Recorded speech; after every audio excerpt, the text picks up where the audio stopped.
miscreants. How you doing? Oh my goodness. Fucking up already. Came in cold without my smooth jazz. That's right, everybody. Welcome to another edition of NIGHTCAP, our weekly hangout sesh, where we reflect on life and how good or bad we have it. You know? The future is yours. The future is yours. So yeah, we got some interesting stuff to get into tonight. We're going to go some places. Maybe some places we've been. Maybe some new places. I don't know. The future is shit, bro. Well, you know. Are you from the future? Do you know this for sure? This confirmed? The future is shit. Confirmed? Evil Hendrix twins? Well, you know, that's probably because you feel lost. You know? You don't know. You don't have guidance. You don't have a big papa to come and tell you the ways of the world. You have citations. I like it. It's good to be informed. It's good to have those things loaded and ready to go at a moment's notice. Maybe you have a Google Doc. I am Vosh. Well, God bless you, Vosh. You're the best, buddy. You're not some weird, sad prevert. That Vosh guy, man, I cannot stand, like, there's this whole slew of these dudes, these streaming political guys that very rarely have any fucking clue what they're talking about, and they're actively reading, like, Wikipedia pages while telling you their hardened intellectual opinion. I remember I was watching something, what's this dude? Destiny? The streamer Destiny. And somebody, like, challenged him on his, like, knowledge or assertions about the Electoral College, and he didn't know what it was, really. He literally had to go look up on Wikipedia and be like, oh, okay, yeah, see here? I'm right. Like, how can you do this for a fucking living, ostensibly? And you need to look up, like, the finer points of the Electoral College, which is a shit that you give your opinion about, like, all the time. The best one was when Vosh did not know what the public option was when it came for Medicare for all. He got called out in a stream. This was like a year ago. Yeah. I've kind of just completely excised that stuff out of my diet. Like, it's the same thing over and over again. It's like they're all grifters, calling each other grifters. And it's so tiresome. You know, especially if you posit yourself or you position yourself as an authority on anything. Prophet says Vosh is sweaty and his t-shirt always looks like it doesn't fit. That's because it doesn't, and that's because he is sweaty, because he lives in California. A lot of people don't know this. Vosh is a child of privilege. His parents are very rich, went to very good schools. So of course he's a communist. Or what does he say? He's a libertarian socialist. This new LARP they got going on, the libertarian socialist LARP. It's like you can't even stand by your convictions. And this is the problem, I suppose, of listening to people in their mid-20s talk about politics in general. It's a sad state of affairs, everyone. A sad state of affairs. I just got your message, Prophet. Yeah, well, I'm trying to get the daily movie review stuff back. So I was trying to quickly record a couple before I went live. Limousine liberal. Well, yeah, champagne socialist, limousine liberal. Fucking just annoying. And they have, like, these slews of these autistic sycophants that watch them. I think I left a comment. I very rarely leave comments on videos, but I left a comment on, I think it was one of this Destiny video I was watching. And all I said was, like, rhetorical talent does not equate to the correct answer. Because if you talk about that Destiny guy, if there is something you can say about him is he's well spoken. His rhetoric is good. He's good at what he does. Whether or not that means he's right is completely different. And of course, just 1,000 Destiny simps descended upon me being like, you know what the fuck you're talking about. And they write like paragraphs. They don't just like write, fuck you, bro, fucking idiot. Like, they don't write that. No, they write paragraphs defending this dude. And usually you just call that out. You just say like, oh my God, like, fuck, where you work for him? You part of his PR wing? What the fuck are you doing with your life? What the fuck are you doing? I have never in my entire life felt so like compelled to go defend somebody on a YouTube comment section. Just the worst. But I suppose you could say I'm the worst too, because I totally left a comment. So c'est la vie. Such is life. But anyways, to bring it all back, to bring things back into focus. So we're talking about grifters. We're talking about people that give you life advice. These self-help people. These aficionados on everything. Well, let me tell you this, folks. We got somebody, the modern day papa for self-help. He's back. He's back in action, okay, everybody? We're going to be checking out some stuff with Jordan Peterson. Or at least one video of Jordan Peterson. Sent in by Zubok's favorite, Mr. Prophet. So, let's just, without further ado, let's just get into it. I have not watched this. I haven't watched it. I saw the video posted, and I saw it going around, but I didn't watch it. So we're going to watch it together. We're going to learn something together. Me and you. Just the two of us. I'm afraid your father will have to remain in his coma for several more months. It's the meat queen. We'll be feeding him pure meat through a tube just like you asked. In the meantime, let's go party all over Europe. When people think of happiness or pursuing happiness, the first thing they think of is, well, it's a pretty selfish desire. I want to be happy for me. I mean, after all, who wants to be unhappy? But I'm here to tell you that, in fact, happiness is far, far, far more than a selfish desire. It's actually a moral obligation. Whether or not you're happy, and certainly whether or not you act happy, is a very, very altruistic endeavor. Yes, indeed, we have a moral obligation. Happy people make the world better. Unhappy people tend to make the world worse. There's a scene in Pinocchio where Geppetto wishes on a star, right? And what it means is he lifts up his eyes beyond the horizon to something transcendent. And so he lifts his eyes up above his daily concerns and he says, what I want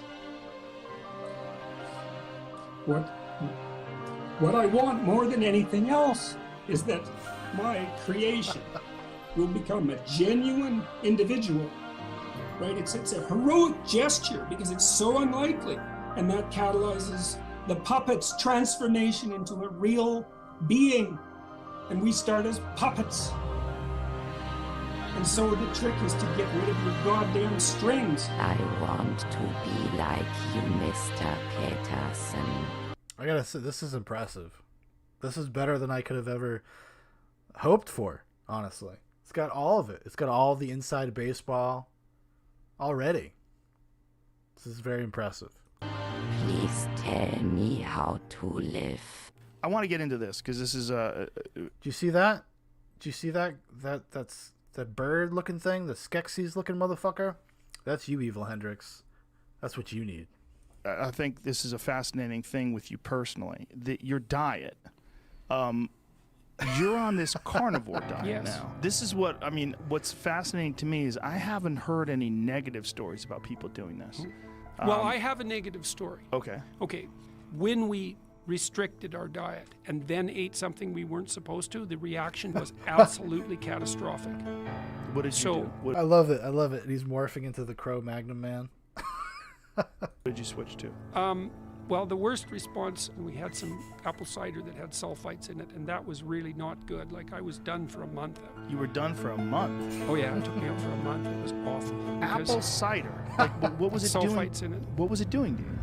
Oh, it produced an overwhelming sense of impending doom.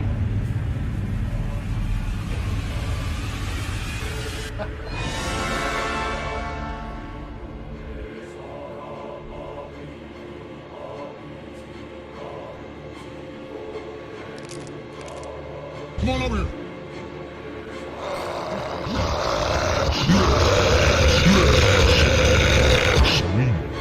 intrinsically tied to the president. He's with us. He's for us.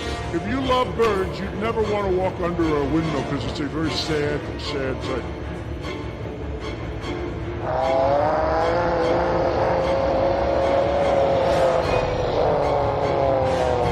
Jesus said, take this cup.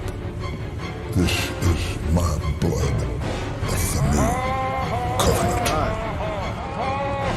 I said certified free 7 days a week. Wet ass B-word. Make that pull-out game weak. Here is a fact. There's no God over me. There's no policeman over me. There's no one over me. I am God. Fucking Berserk. Got some anime references in here. Wild shit. Fucking cider. Oh, I didn't sleep that month. I didn't sleep for 25 days. I didn't sleep at all. Oh my god. Oh yeah, not and good. this is from fucking cider. From cider. That's what we thought. Yeah. I mean, look, again, I don't know what the hell I'm talking about. You need to wake up, Dr. Peterson. My master.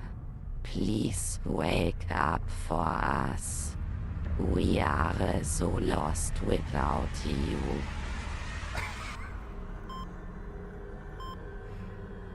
Oh, nice. Nice. 12 more rules. What is natural must be right. Eat your meat and worship might.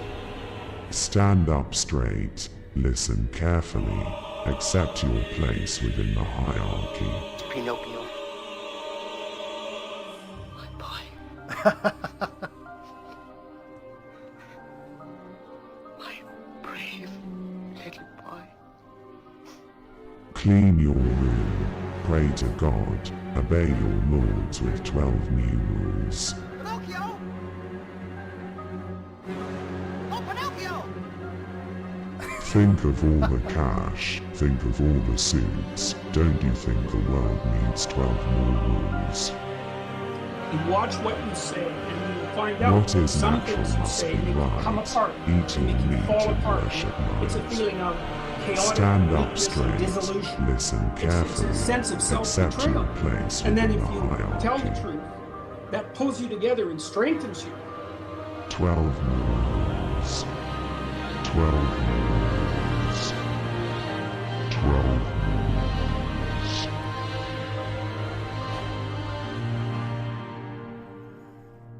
You're dead, Pinocchio. You know, I gotta say, like, kind of brilliant, because it encapsulates so much about kind of the Jordan Peterson trajectory, the phenomenon of Jordan Peterson. It's because it's like very inside baseball, I suppose. That was really funny because there's a lot of things I could have stopped and talked about, I suppose, but I was just kind of enjoying it. You know, because I'm like I'm not a Jordan Peterson hater. In fact, I would say that, like, even back in the day, like when he first hit the scene, I was definitely a fan.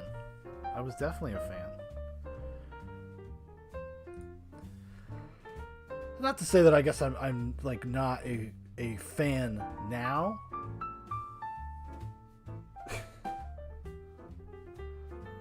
But I guess maybe the shine is worn off in the sense that it was just kind of became redundant at some point. And I don't know. In a weird way, I was not so much into the self-help stuff because it's just kind of your obvious ruminations on life. You know, some basic things, some basic tenets that I think are important, like the clean your room thing, which is a meme.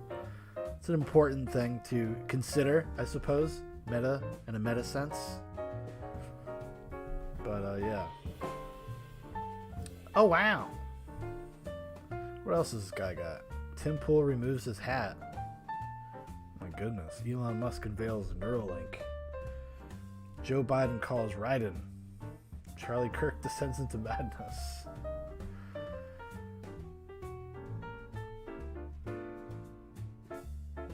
Eldritch. Ooh, I like this one. Check this one out. Because, I think Jordan Peterson is better than a lot of the people he associates himself with. I think he's much smarter. And his daughter, I mean, Michaela Peterson has done so much, in my opinion, in my mind, like so much damage to like the name Peterson. And I know that's probably a slight exaggeration, but come on, dude. She went through and kind of publicly went through a period where she was like obviously going nuts. She's a nutty little girl. But let's check this out. Eldridge Dennis Prager. Everyone who thinks that they are gay should struggle to lead a heterosexual life. That's interesting. If there were no moral rules and no police, Yeah. men would grab women and do what they wanted Yeah. as a rule. That is the way men are made. Yeah. The fact that your man doesn't act that way is because he has been given a set of rules, Yeah. and because he knows that he will be punished. See, that's But so interesting rules, to me. Men know this, and we males, I am one of them, I am male. Yeah. We know this from a very early age. We can't act out our sexual nature. If the dial of ideas was turned to low for the last few years, it's quickly moving into the hot position. And I have to say that my brain is still in recovery mode from taking in so many high-level important ideas.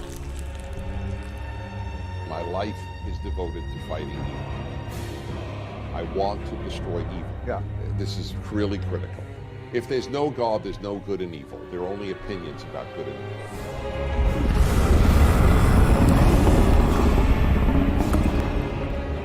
Here is a fact. There's no God over me. There's no policeman over me. There's no one over me. I am God.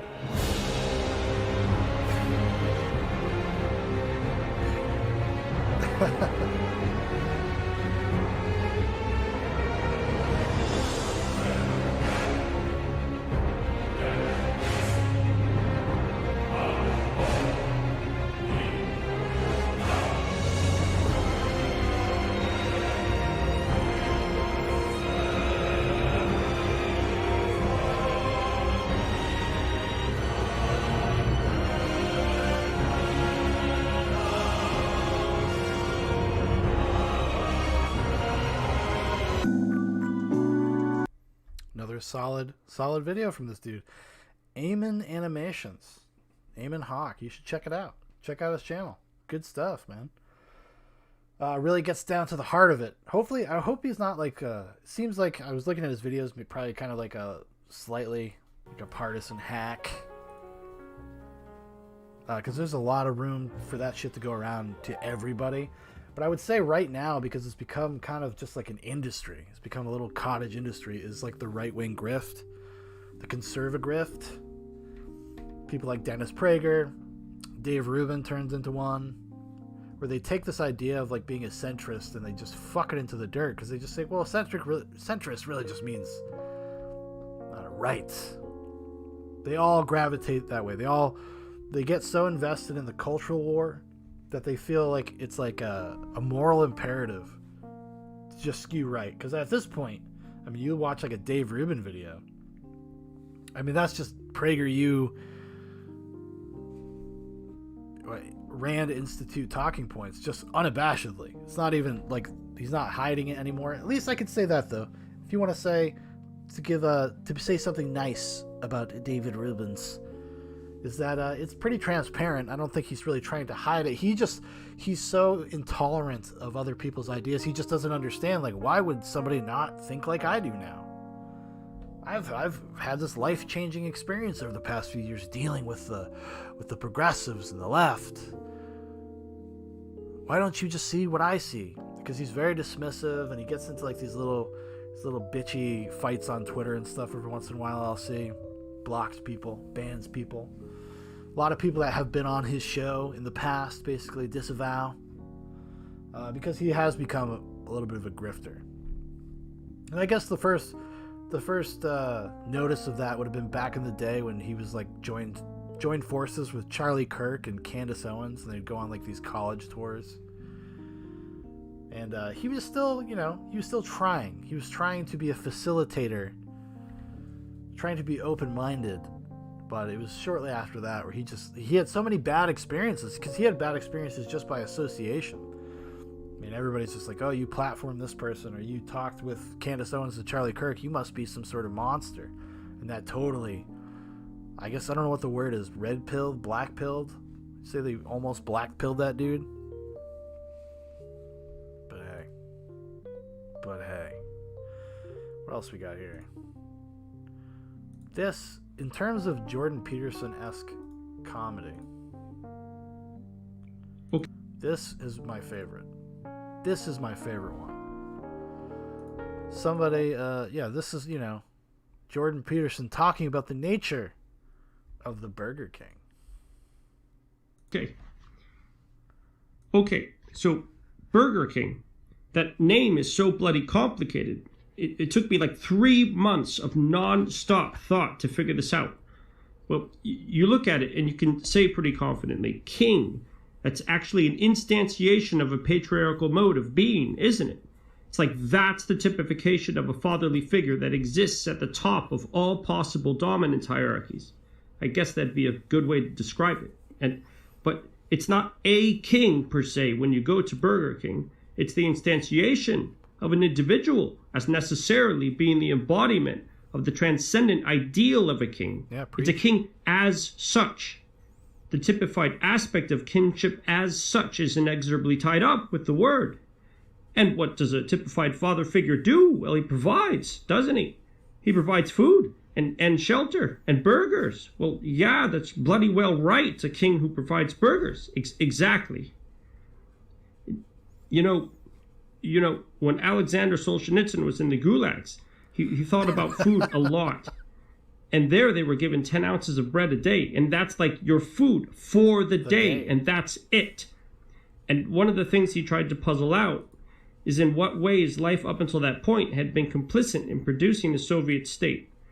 And that's a question that if you really try to answer it, man, that's rough, man. It takes you to a dark place.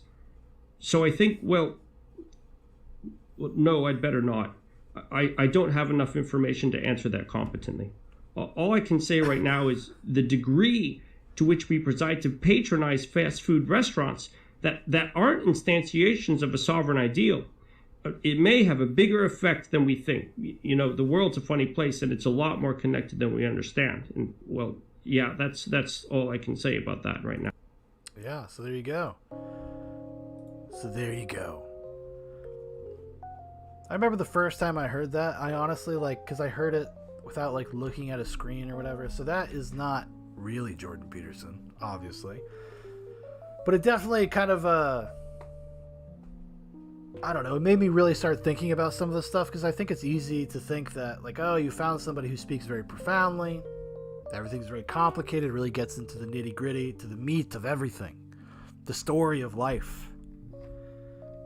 And when you hear something like this, it kind of subversively deconstructs that idea, because it's showing that you can kind of project these thoughts, these kind of broad assertions onto anything. Now, that doesn't not mean that Jordan Peterson doesn't have a place in culture, or he hasn't had a positive effect on some people. But it definitely kind of should make you think about kind of the nature of some of the things he talks about. I think it's a fair thing. I'm a very cynical person when it comes to anything like this, like gurus or thought leaders, politicians. I do not put my faith in anyone. I listen. I try to learn. I try to be considerate. I try to be thoughtful, but I don't put my emotional investment into anybody, whether they're right or wrong. It's like Trump or Biden or Barack Obama. People really emotionally invest in people like that. And you shouldn't. You shouldn't. You should always hear what somebody has to say, but ultimately you have to think for yourself and never kind of take authority and place over yourself, or your own thought, your own minds, your own emotional stability, and then give that to somebody else. Do not let their actions define how you feel about the world and about life, etc., etc. There you go. Welcome. Thank you for coming to my TED Talk. So if you're talking Jordan Peterson, Well, Jordan Peterson, if you're talking about Jordan Peterson, there's only one other place really to go from there, one other logical place we can go that doesn't get into kind of metatextual stuff or religion or whatever. But who are the people that, like, you know, invest a lot in Jordan Peterson? And this is honestly in a good way. Jordan Peterson has helped out a lot of these types of folks over the years since he came on the scene. Kind of advocating for his personal responsibility, for structure, for cleaning your room, like we said, right? The meme. Some people need that, just like some people need God. Some people need religion. They need that structure. They need those institutions to guide them. And I think for a lot of people, especially like people of a certain age, a lot of secular people as well, he was able to couch these ideas, kind of repackage, I don't know, Christian concepts in a way that people felt comfortable with. They didn't feel like, I gotta, believe in God again. No, it was asking people to think about morality and think about the kind of the guidelines of Christianity, and say like, maybe it's good to act as if it's true, as if God exists. He kind of talks about the concept of the meta-truth, how something can metaphorically and symbolically represent something, represent an idea, without actually having to be true. Like, the story of Jesus does not have to be true to be meaningful to you. Famously, when Sam Harris and Jordan Peterson, they had their first talk, they had their first debate or whatever, they got stuck on the notion for 2 hours about what is truth. And they're both kind of talking past each other. And Sam Harris, being fucking Sam Harris, being obtuse, being autistic, just would not grant the concept that sometimes, storytelling or the nature of truth is best served if it is something that has a positive outcome. Jordan Peterson making the argument that something like Dostoevsky, the Crime and Punishment, is inherently a philosophical text, even though it's not explicitly one. So, Dostoevsky is not a formal philosopher. He's not speaking in those kind of terms, but what he's doing is creating a kind of moral conversation, a moral landscape to think about ideas and why people believe in the things that they do and the institutions they believe in. Just saying. So I randomly came across this. This is a channel called Anime Saved My Life. Incel explains why he can't get an escort. And from what I could tell, because you see videos like this, you're like, is this a troll? Because it seems so self-aware. And I don't think it is a troll. I think it's just a dude who is self-aware. He is self-aware. He understands his lot in life, or how he feels about life. And he's okay with making some jokes about it, which I think is ultimately kind of a healthy way to be. But we're going to check this video out. I only watched a little bit of it. But this is Incel explains why he can't get an escort. So, yeah, there are guys at work that talk to me about how I need to get laid. They talk to me about how they want to take me to the bar to get laid. Well, I don't drink. And the reason why is because I have medication that makes me susceptible. Plus, I have post-traumatic stress disorder from the bullying I went through. So, because of that, I'm more likely to have a dependency on alcohol. So, I have to be an adult. I have to make the mature decision not to drink. See right there? Would this be easy to goof on this dude because the stupid fucking camera angle he chose to do? But, it's obviously, he knows himself. He knows who he is. He knows why he makes the decisions he does.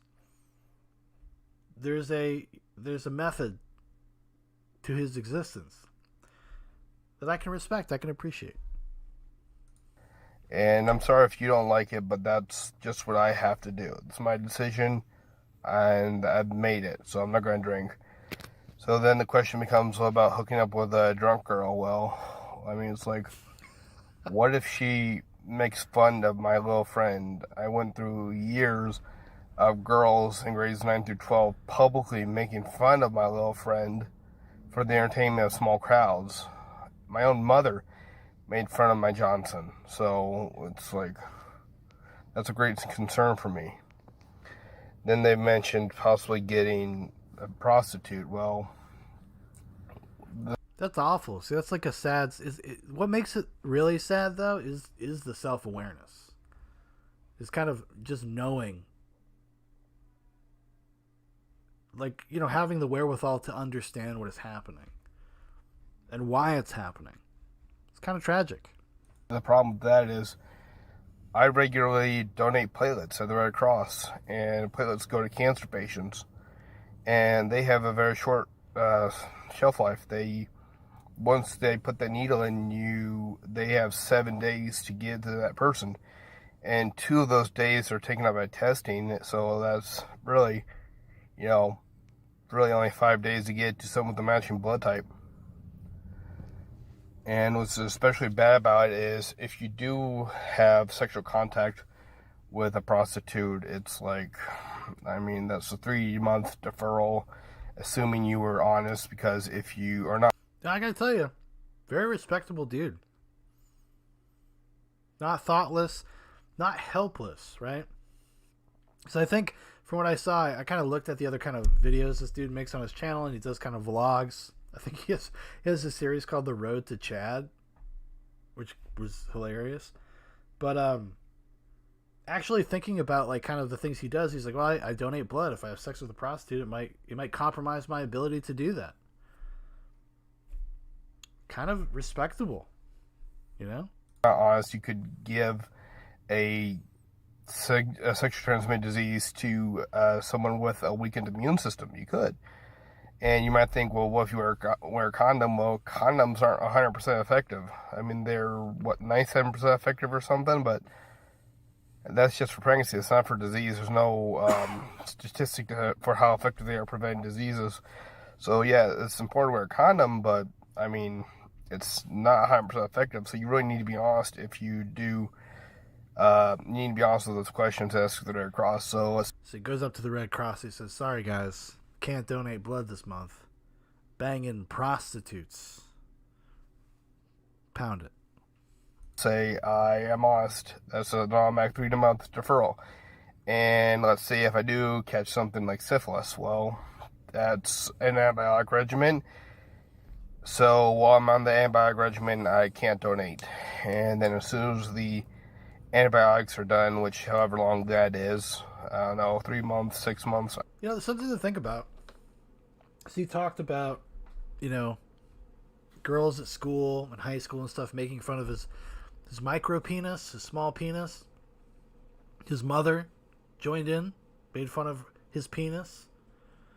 Where does he get his sense of empathy from? Is it through his experience? Like, where does, you know what I'm saying? Like, where does that kind of develop in a person like this? It seems like he's definitely on the spectrum. But where does that come from?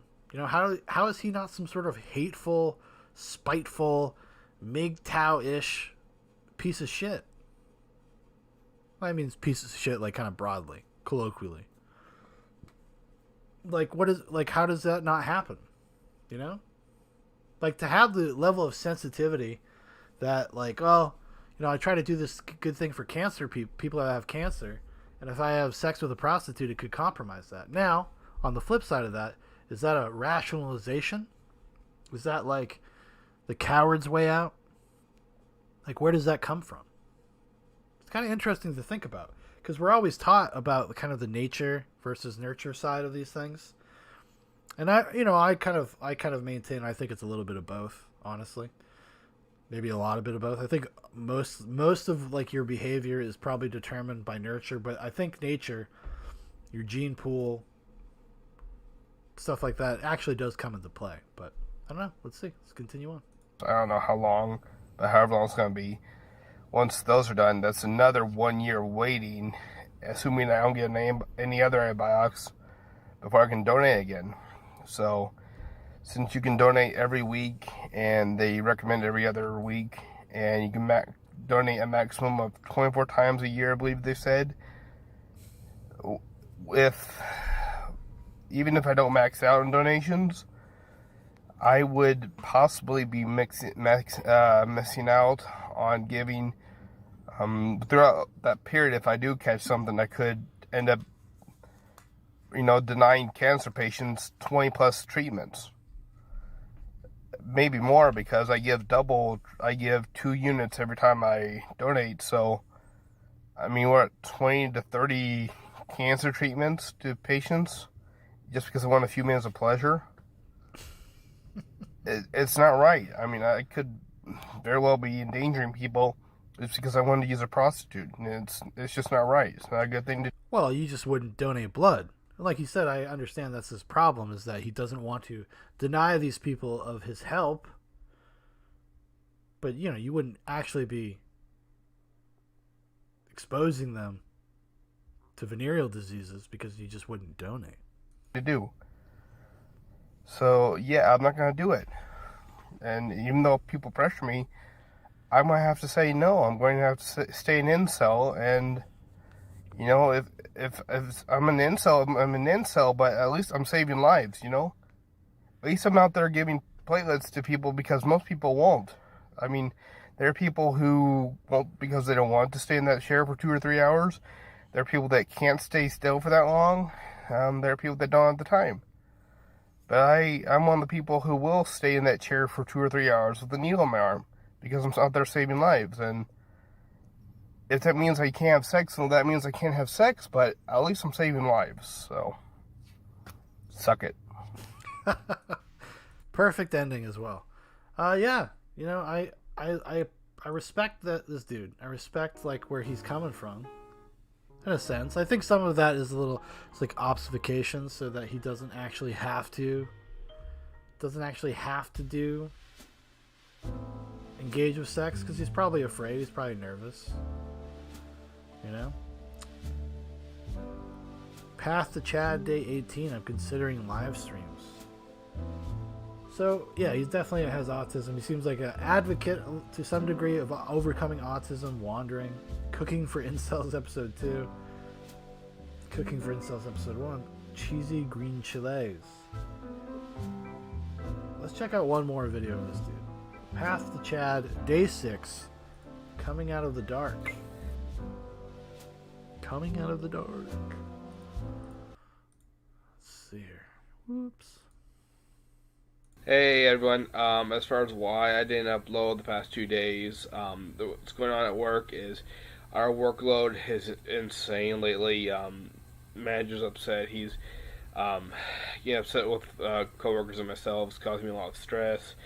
Past couple days my mind's been in some dark places, and I've been trying to recuperate, and I'm sorry I haven't been able to upload. That's poor fucker, dude. That sucks. Videos. I've barely been able to do anything outside of work. My apartment's getting bad. My kitchen's getting a lot cleaner, so that's good. This is going to sound like a really poor thing to be proud of, but actually it's proud for me. And it may be a little embarrassing for me to say this, but being autistic, I'm having trouble taking care of self-maintenances. I actually covered some leftover food with plastic wrap and put it away, just because I wanted to today, just because I felt the need to. And that's new. I didn't used to think to do that. So that's a big improvement for me. So I am improving, and like I said, it may sound ridiculous to some people, but if you work in the field with people that are autistic, that can be a big change. I'm not making my couch anymore, which the past couple of days I've been, too depressed to even make the sheets on my couch. I've been getting up really late, so I haven't really been. See, what I appreciate about this, and it's probably a good thing for his channel, go subscribe to this guy's channel and be nice. Anime saved my life. It's there's a self-awareness, and then doing these vlogs and having something positive to say is probably an incentive to actually kind of better himself. Because if he feels like he has an audience and there are people there that are kind of rooting for him a little bit, it probably makes him want to try to drag himself out of these kind of these places that he can get himself into, these darker places. That's pretty cool. I like it. Been able to do much. I haven't been making my schedule, so I haven't, been productive in the day, unfortunately. So I've been really struggling throughout the day. Today I did some drops. I did some Duolingo, so I am starting to pick back up. I looked up as far as why it is on my Hulusi, which is that wind instrument you saw in the one video. As far as why it's making that squeaky noise at the end, and it's basically just a little residual air pressure coming out the end. I looked up what I can do to basically cause it to, how should I put it, stop doing that. I can either quickly put my tongue over the mouthpiece, which I'm having trouble doing. Not enough context for this. Let's jump ahead a little bit. It's easier to play than my Arhu. I'm to learn a little Croatian. I'm still, sticking with Spanish, and I'm still sticking with that. But yeah, I'm saving up for that. I'm saving up for better Hulusi. But yeah, I'm sticking with the budget. I'm keeping track of how much I've spent. So far this week, I've spent about $45 with the groceries and everything. So that includes gas. So I'm good with gas for my car. I'm good with groceries. I'm good with everything I need, and I can spend $60 a week of spending money. So I've got $15 left to spend. Now that's over what I wanted to spend, but that's still within the $60 a week expenditures. So yeah, it's kind of a hit or miss. It's like, I was both successful and unsuccessful so far with the budgeting, because like I said, I'm within $60, but not really saving like I wanted to. So yeah. So that's a good, this is a positive thing for this dude, and having that kind of regiment or that kind of perspective on life, that's a smart thing for anybody to do, right? And it seems like, from what I have seen, I did not watch a ton. I was just kind of perusing, because I was just looking for things that I thought would be interesting to talk about or to highlight. And it seems like he lives on his own. He's got his own place. He's got a job, doing his own thing. And that's cool. That's cool that he actually has a plan. He's trying to execute on it. It seems like, I bet you this is part of that. I don't know. Maybe it was suggested that he do it. I don't know. So I'm going to work with my budget, see what I can do with saving and whatnot. But hey, what I am going to do? For my stimulus check, I'm actually going to spend some bit on an ancestry test for DNA test, and I'll actually, once I get the DNA test in, I'll let you know my heritage. So I thought that would be cool. But yeah. Anyway, that's a little update today of what's going on. I'm going to do some push-ups in a little bit. And thank you for watching. Well, there you go. Go subscribe. Anime saved my life. Anime saved my life is the promise of exciting future content. Already there. What else can we do tonight? Oh, here's some more incel stuff. The Jordan Peterson thing, when I got sent that, if you could summarize, I was like, there's only so many places you can go, and the incel community is the obvious place to go after Jordan Peterson, because if he has an effect on anybody, it is definitely those people, for better or for worse. But anyways, I think this dude is a little bit more of a troll. It's from a channel called Jubilee. A lot of some subs on there. A lot of subs. But we'll check it out. We'll see what this... He doesn't ask me anything. With a trolly incel type dude. Let's go. summarize your opinion towards women? Like what I think of them? Yes. I do think they are very important, but... Uh-oh. Some topics are hard to approach. More and more male hatred against women is rising up. You might call this... Rising up through the streets. Oh, I actually have this clip of this Canadian show they're showing here. This must be a Canadian program. a new phenomenon. Either the subjects are inaccessible or people are uncomfortable discussing them. If you're an ugly guy, you better get a good job and make some money, because nobody's gonna want to talk to you. Girls, I will destroy you. You don't deserve to get laid at all! So we found those subjects in person, rented a space in Hollywood, and invited our audience and any strangers walking by to come inside and ask them anything. Okay.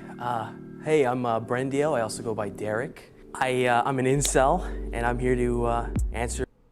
I think we actually, one of the time we watched incel videos, we watched this dude on, oh, what the hell's that show?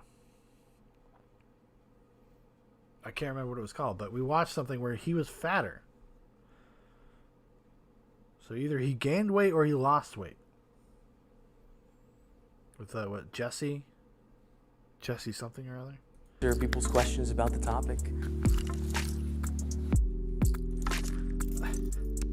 So just a bunch of assholes get to come in and be like, yo, dude, let me laugh at you.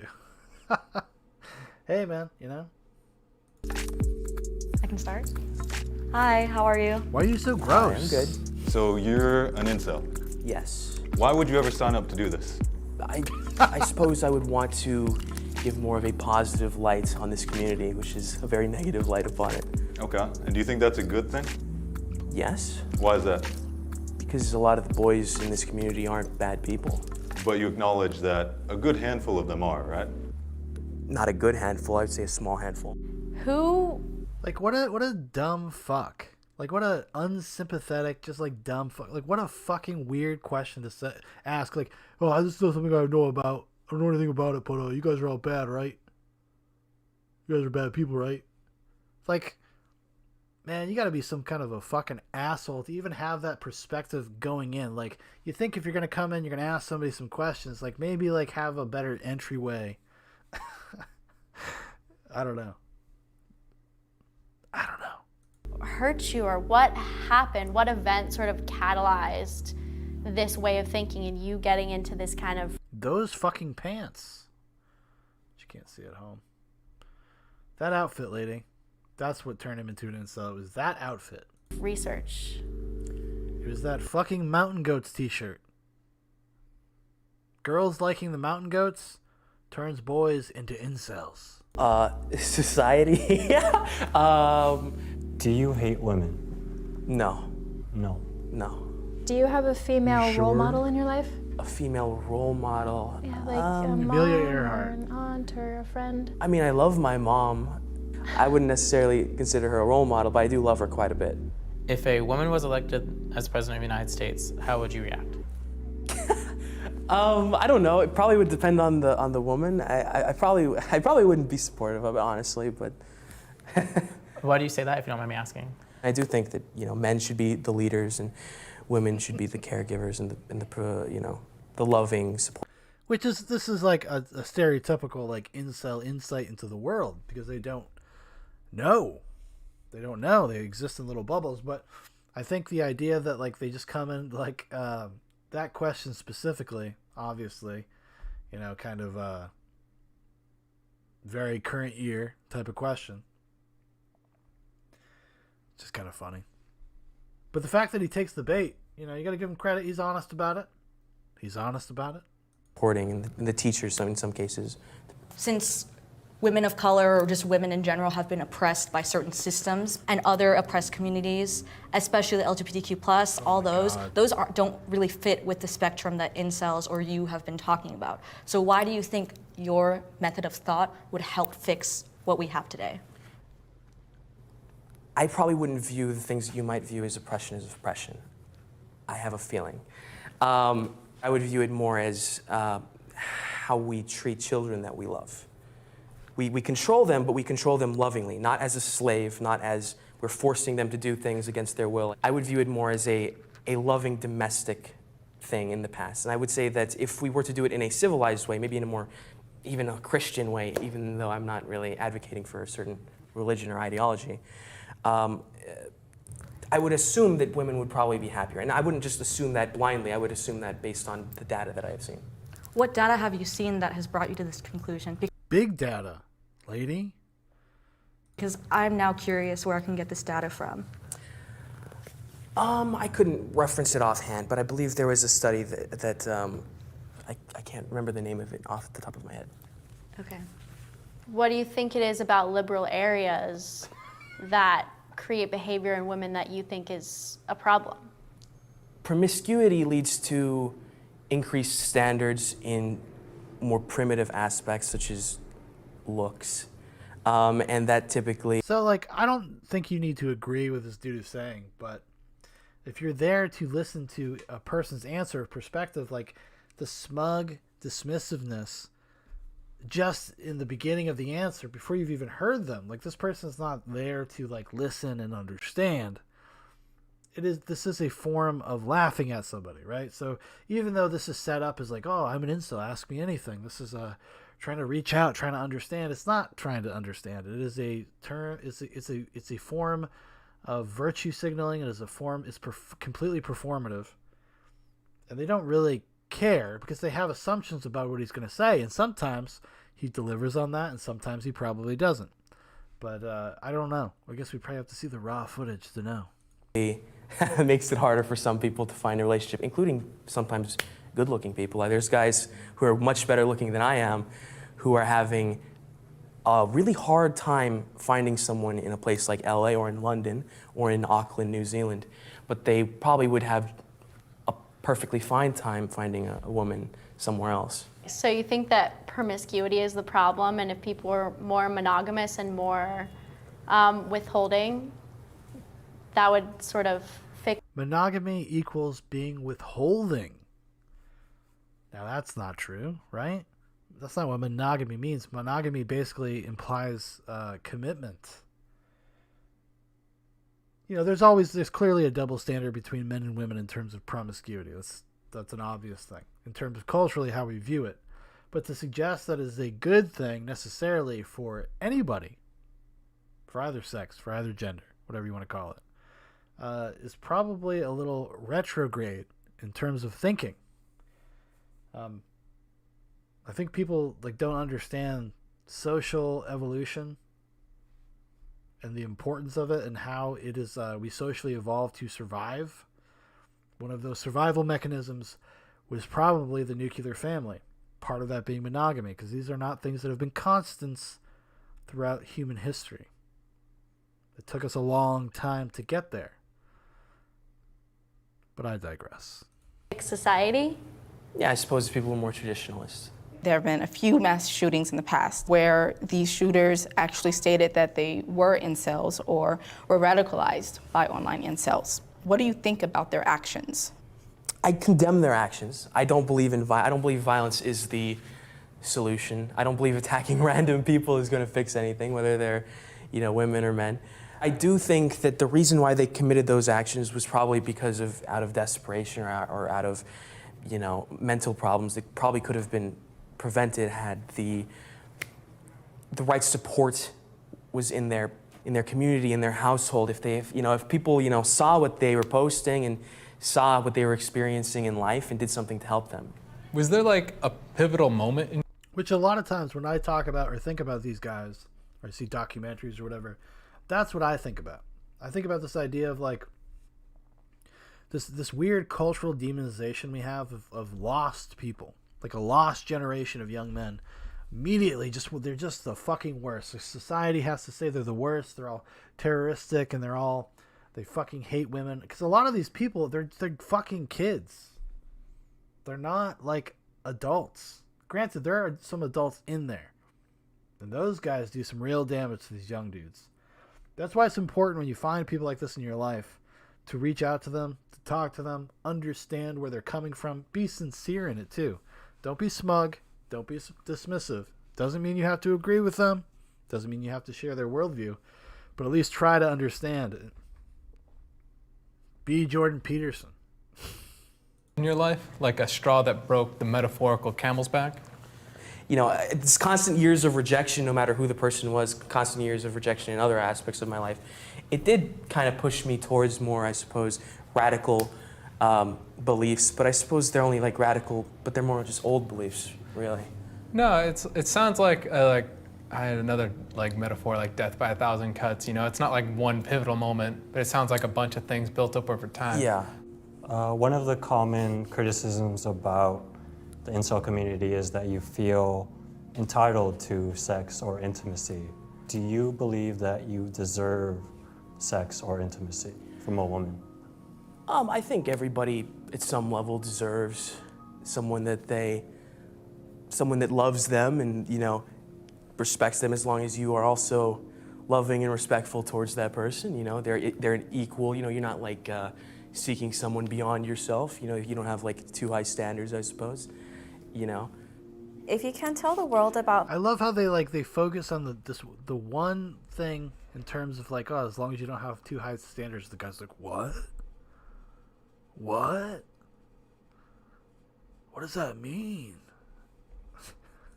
something about being incel that, you know, that may not be in the internet or that's overlooked heavily, what would it be? I don't know. I think it's mostly that most of the men are not inherently bad people. A lot of them are just lonely. They just need some help, really. Okay. Would you say that there's anything that other people can do? I think they should date. I think these two should date. They should go together. They should get a coffee. They should date. They would be a couple. Say if they were from New Hampshire, they would probably be a couple. Being from LA, things are all topsy-turvy over there. It's not a good place to have these kind of conversations. Go to New Hampshire. To help guide or just support or anything? You know, the lonely person in your class or the lonely person in your workplace, maybe he's an incel and he's not letting you know and he's just kind of afraid to, you want someone positive, just be nice, say hi, try and make friends with him. You don't have to date him, you don't have to whatever, just, you know, brighten up someone lonely's day, I suppose. Oh, okay, noted. Thank you. You don't want to be an incel? No. Why not? Well, I mean, it's part of the whole involuntarily thing. I mean, you know, you want to try. Why not? Why don't you want to be a fucking lonely, depressed asshole? Why don't you want to be that?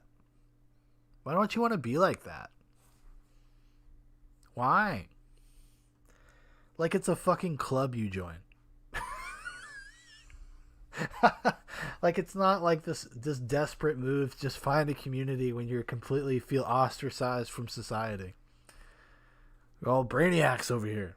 Try and escape it. You want to be something better. You know, you want to get a wife, get a girlfriend, get someone who loves you, spend your life with them, and be happy. And what's one thing you wish people understood better about you? I don't know.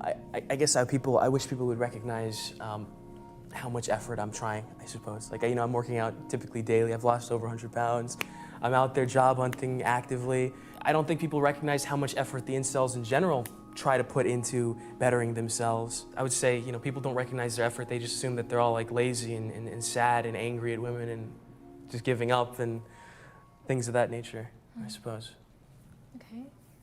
You don't have to see the bad thing. Like, also, like, the guy is completely, like, you could even make the argument charming, affable, and they're, like, just confused. Like, what do you mean, just be nice to people? Just don't fucking ignore people? Like, what are you talking about, guy? What? They're like taken aback. And this is because of the demonization. This is they're the boogeyman. It's kind of wild. Things in the world and then come out a bad person. You can just see the bad things in the world and then improve upon yourself because of them, I suppose. So you do have hope. Yeah, I have hope, yeah. I'm a very hopeful person, I suppose. I won't lie, this went a lot differently than I thought it would. I thought we'd be yelling at each other, you know? It was nice to meet you. It was nice to meet you too. Thank you so much. Hello, thanks for watching the video. Hold on, let's go back to this Chad. Because of them, I suppose. So you do have hope. You do? Yeah, I have hope, yeah. I'm a very hopeful person, I suppose. I won't lie, this one went a lot differently. Look at this Chad. Look at this fucking Chad right here. It doesn't look like a fucking, like, you're 2 bad days away from being an incel yourself, buddy. The leather jacket and the glasses, you might as well be an incel as far as I'm concerned. Luma Zuma says women should have to date lonely, depressed assholes. Trump won. Yeah, that's what they should do. They should have to do it. It should be a law. It should be a law. No, they shouldn't, obviously. Lonely, depressed assholes. Yeah. I think the entire concept is just to not denigrate or ignore people just because they're different than you or whatever. It's these liberal progressive values that you could actually go out and execute in other avenues of your life. You don't have to just do it, to people that you're comfortable with.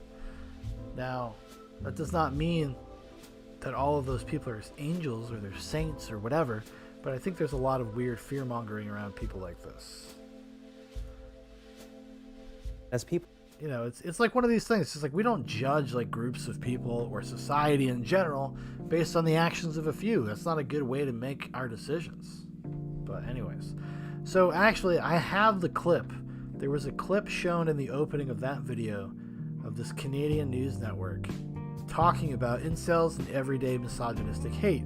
And this would be something I think that is probably pretty prevalent out there, like in terms of the mainstream concept of incel or zeitgeist or whatever you want to call it.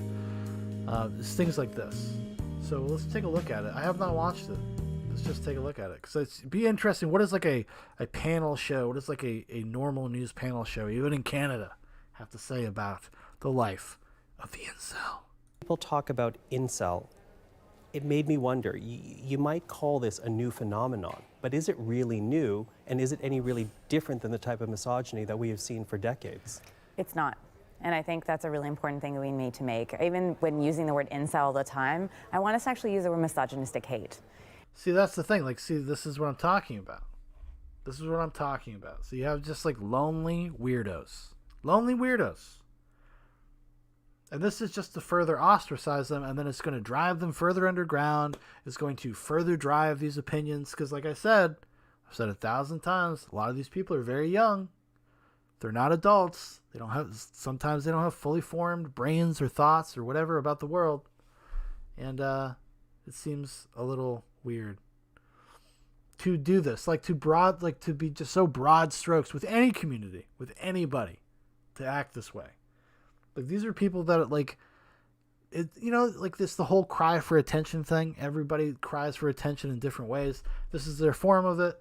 A lot of them have bad home lives, etc., etc. Now, that's not to say that you don't hold people responsible for their actions or the things that they say. Obviously, you should. But the academic intelligentsia rush to just like demonize should give you some pause. They should give people a little bit of a pause. I wouldn't be such a lonely weirdo if women weren't so fucking evil. Hey, man. Power to you. Why do they gotta be so mean?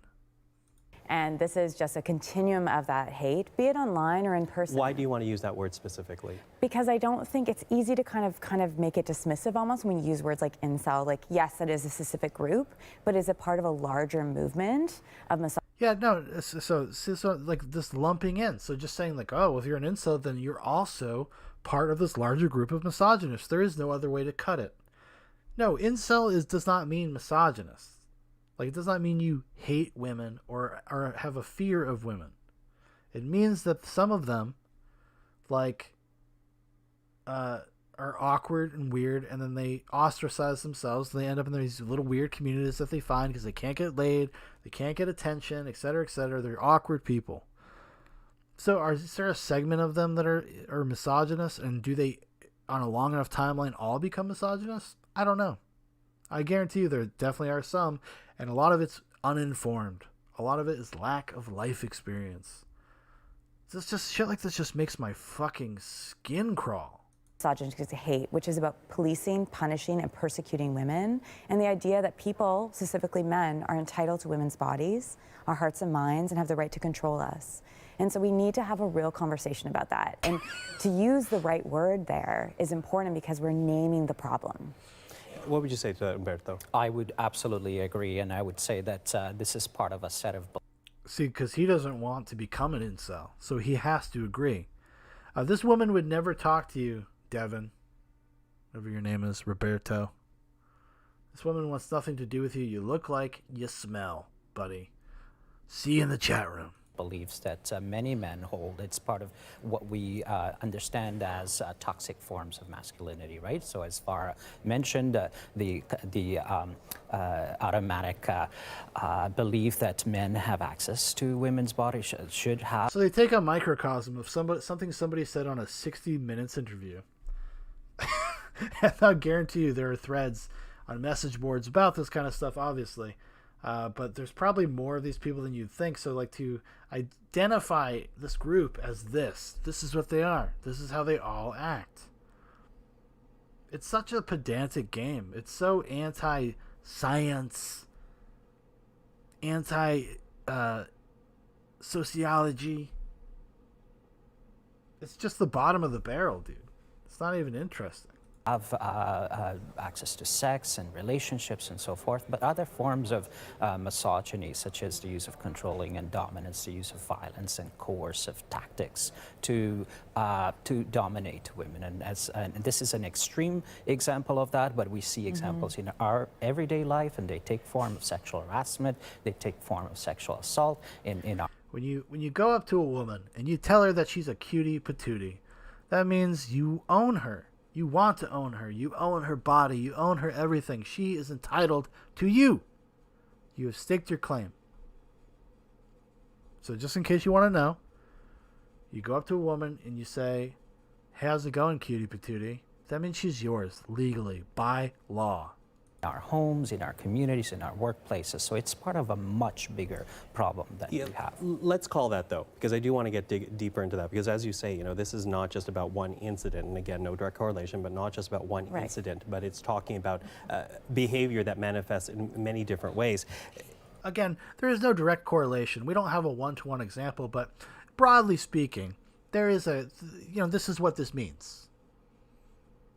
But when you talk about incel, it's interesting to horrifying to go through their words, because on the one hand, they are so angry that the women are not paying them attention, but then they also hurl so much hatred towards women. What does that say about the attitudes being expressed here? What does that say about the perverseness of what we're seeing here? Well, to me, it's like, I'll give you an example. If I walk down the street and a guy catcalls me, and I ignore him, but at first when he's catcalling me, he's like, "You're so beautiful, you're so hot, please talk to me." And then as soon as I say no or anything, then I'm called an expletive, I'm put down, I'm told that I'm a prude or I'm frigid, all those things. So it's those are the nicer words. I mean, honestly, she seems like she is those things. But continue on. And those are the nicer words, right, that were on television. But I think that we have a thing where it's this idea, again, about entitlement, this idea that we owe them something and that women are there for men's entertainment. See, but this is like such a misreading. No, should you do that to women? Should you say those kind of things to women, especially if you're rejected? No. But it's a manifestation of male ego. It's a fleeting moment. It's not. I don't think it actually has anything to do with a sort of like deeper seated endemic thing. I do think it's just like men.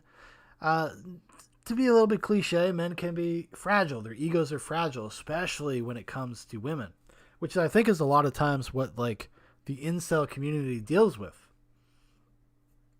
Like, it is such an important cultural aspect or about social acceptance is like women accepting you. So it's more of a lashing out, I think, about that. I guess. I don't know. Oh, you don't want to go out to lunch with me? Die much? Exactly.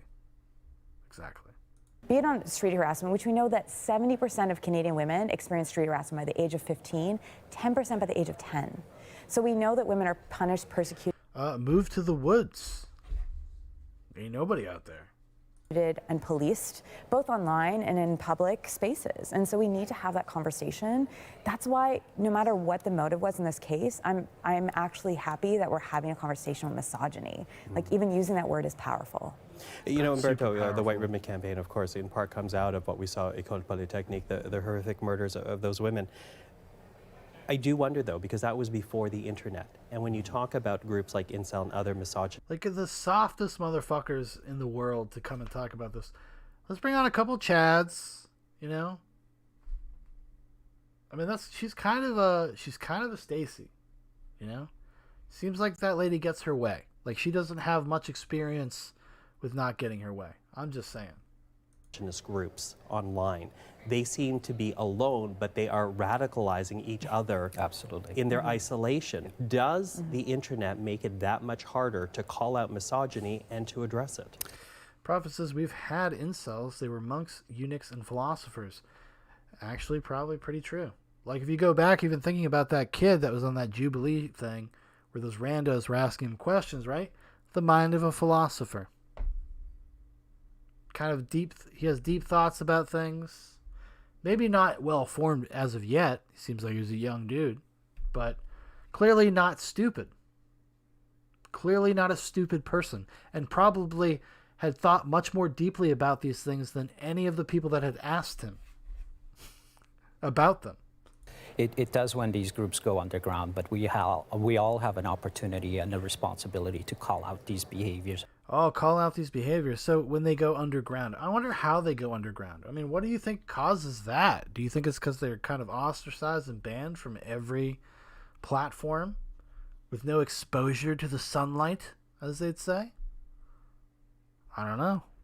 And when we see it, whether online or in person or in the workplace, so we have to speak out against this. You have to speak.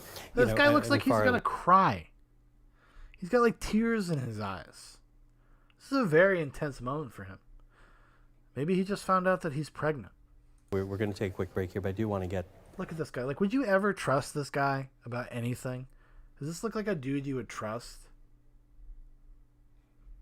I think not. About the bigger attitudes here, Yeah. or other ways it manifests, because it's easy to say a group online. Yes. But at the same time, men who express their sympathy towards or their horror at misogyny will at the same time excuse things as, for example, locker room humor. Right. And I think that's the piece around this, is that it is connected. And we cannot just say, well, that's just a group of people over there. It happens every day. Everyday misogyny is how women's lives are shaped. Well, I'm sorry you're so weak that the way people treat you defines your existence. Evil Hendrix Twin says, I've taken shits that have gotten more pussy than this guy. Well, maybe. I don't know what you're doing with your shits. Are you shitting into women's vaginas? Are you the incel? Huh? Well, that's about all I got for notes. I don't know where we're gonna go now.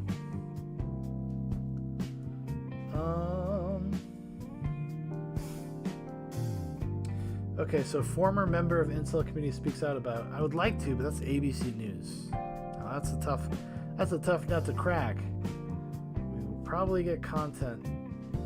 Well, we can try it though. We can say fuck it. We could roll with the dice. If it gets yanked, it gets yanked. Whatever. Who gives a shit? Who cares? Oh fuck! Now I'm an incel. Or not? Who cares? What else we got? What else we got in the hopper? This Fifth Avenue project. Oh, you know what we should do? Hold on, guys. I know where we're going. We're gonna go find somebody to save these boys.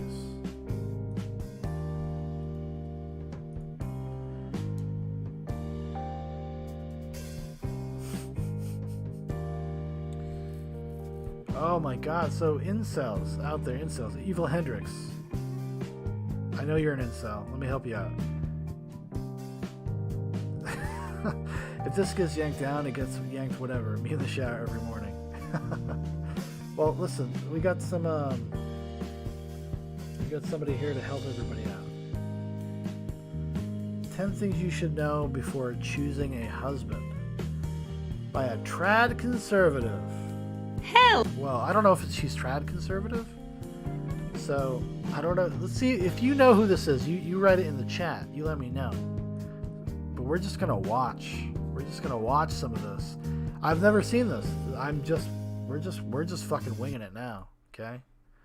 We're off on our own path right now. Just doing what the fuck ever. But I try to find words to put in my mouth. Here we go. Hello Classic Crew, and welcome to today's video where we're going to be talking about 10 things you should know when finding a husband. So I think we can all agree that He's got a shrill voice, first off. Let's just establish that. A little bit of a shrill voice. You know? Nothing else to add. dating for marriage is hard. It's complicated specifically because you are looking for someone to spend your entire life with. You are looking for someone who shares your values, who shares life goals, who you could see spending an entire lifetime with. And this is why it's harder than just dating for fun. Yeah, because she wants to see if she's going to be able to fucking get her rocks off, right? Like, you know? Am I going to get my cummies? Women like that too, you know. I know, wild assertion I'm making right now. Women also like to have sex and also like to get their rocks off. Contrary to what the incel community would tell you. Just saying. When you're dating for fun, all you're looking for is chemistry. You're just looking for someone who fits with you and who you like hanging out with and who you have a good time with. And that sounds like a description of like somebody you might want to marry. I'm just saying, Abby. And then when you're 2 years down the road and you haven't answered any of the big questions that would determine if you guys can actually stay together, that's when things get hard. But initially, when you're dating for fun, it's not nearly as... Is that when things get hard, Abby? Is that when they get hard? Is it? It's complicated as when you're dating for marriage because you're not asking the big questions. You're not thinking long term. So what ends up happening, of course, when you're dating for fun is that you have the big, sad, and messy breakups when people have all of the emotions tied in but haven't really dealt with the compatibility part of their relationship, only the chemistry stuff. But when you're dating for marriage, things are different. You're looking for someone who you could marry. You're looking for a husband, and you're looking for... Isn't that chemistry, Abby? Aren't you looking for chemistry? Someone who could spend your life with. And so you're going to be asking some big questions. So today I wanted to share with you guys 10 things I think you should know about the guy that you're looking to marry, 10 things you should maybe ask or have in mind. And I want to preface in this video that all of these questions you also need to think about for yourself. Prophet writes, Abigail Shapiro is my chosen waifu. I'd switch her light switch on Saturdays. Just smother me with those fucking Khazar milkers. You know, it's funny, Prophet. I don't know if you know this or not, but she got breast reduction surgery. And it sent the Simpson to a spiral. Not even joking. True story. When you get married, it's not only the other person who causes problems in your relationship, it is also you. It takes two to tango, and it takes two to get in an argument, and it takes two to make a marriage work.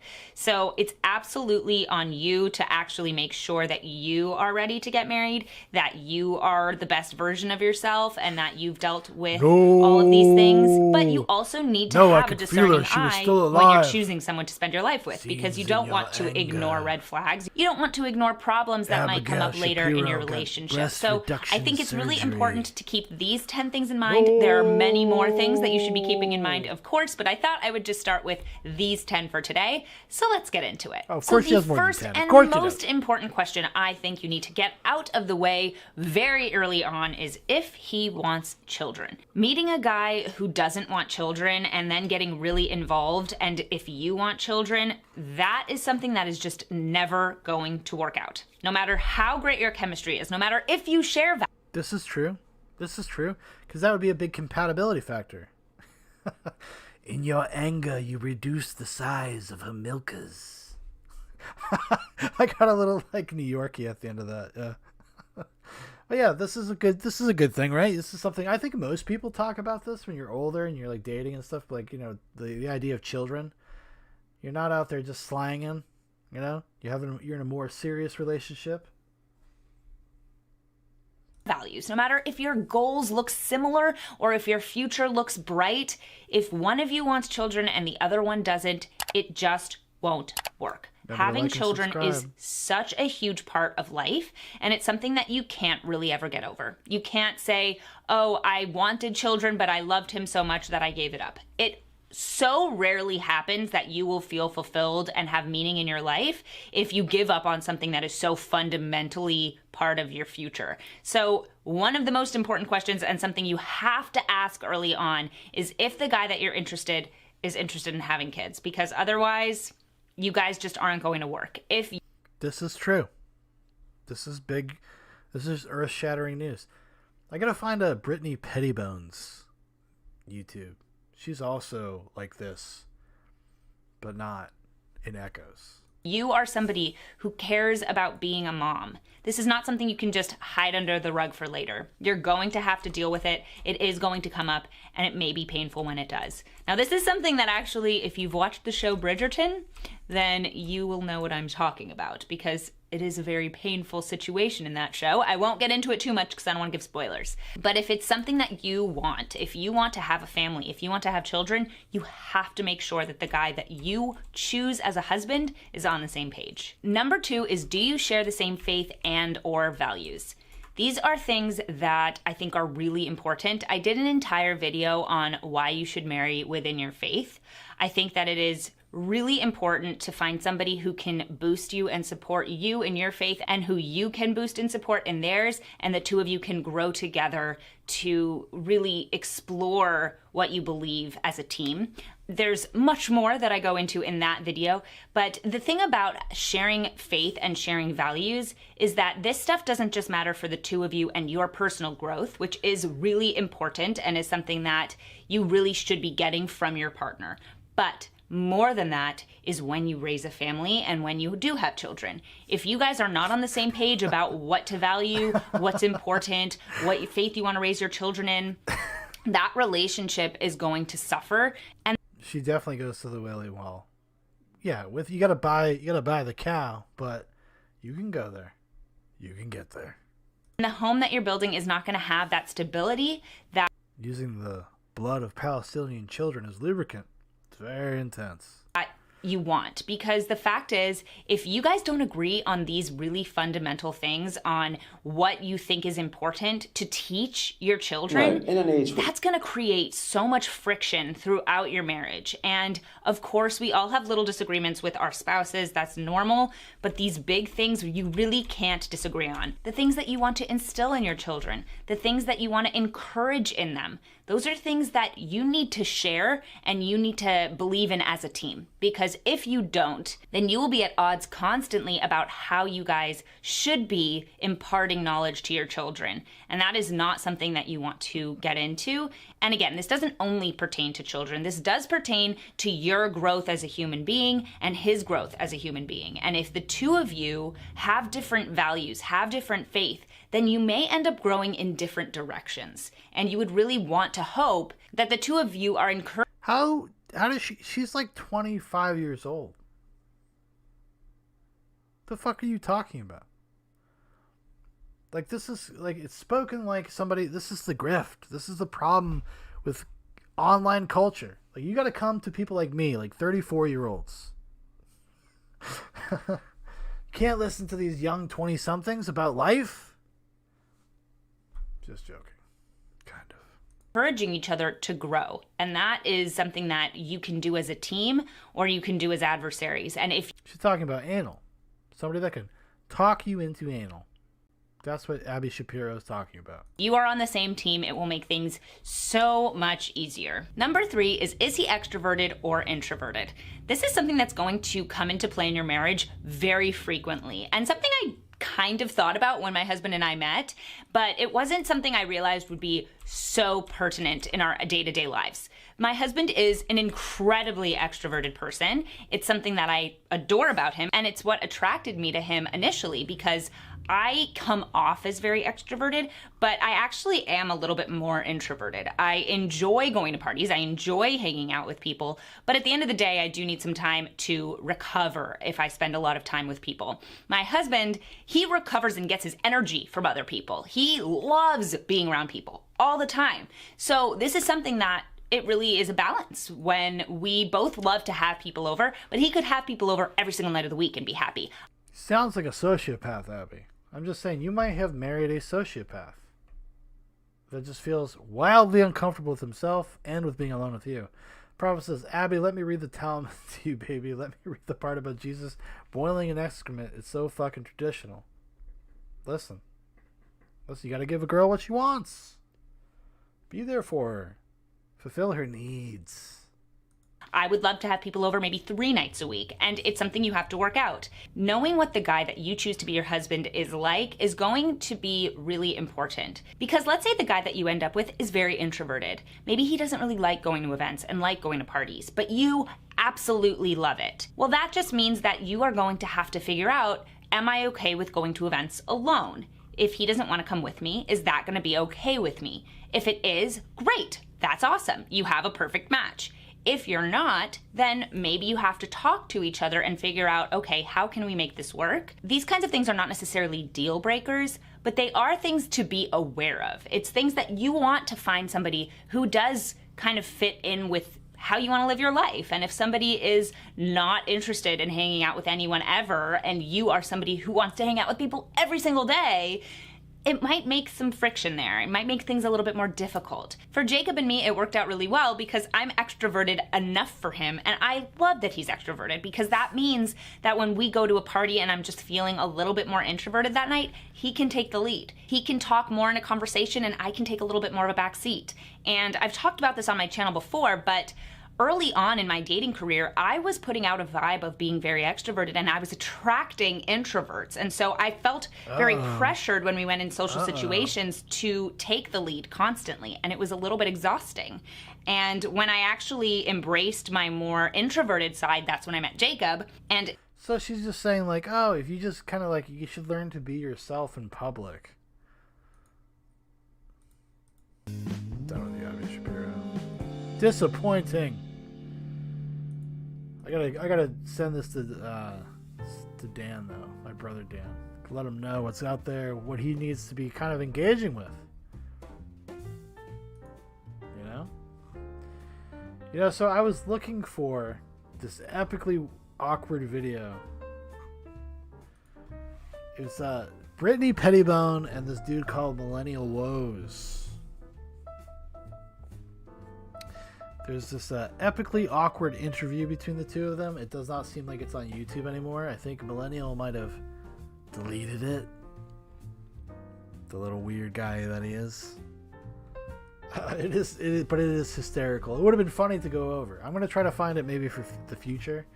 I can't find it on the fly, though. I cannot find it on the fly. It's unfortunate. But Brittany Pettibone, now Brittany Sellner, is kind of like the alt-right's version of Abby Shapiro.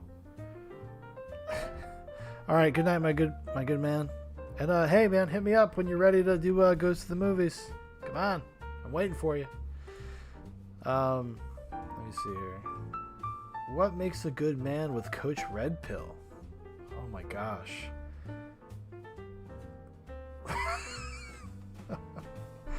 Good old Coach Red Pill. Let's see here. Let's get into this a little bit. Let's just check out her channel. See, she hasn't made a channel in a couple months. Because now she's got that stuff. What the fuck she had in the first half? She had in the first half, not gonna lie, Introverts Forever Alone. Not necessarily. It's about energy, about what you're putting out there. DJ TK. It's about what you're putting out there to people. Like a lot of times, like they say, the old saying goes, opposites attract. All that good stuff. So if you are an introvert, don't put out like you're an extrovert, because you're gonna attract people that are not long-term compatible with you. I mean, she's very young, you know? What other videos we got here? Don't let feminists control your life. Riots are never okay, y'all. Self-care stinks.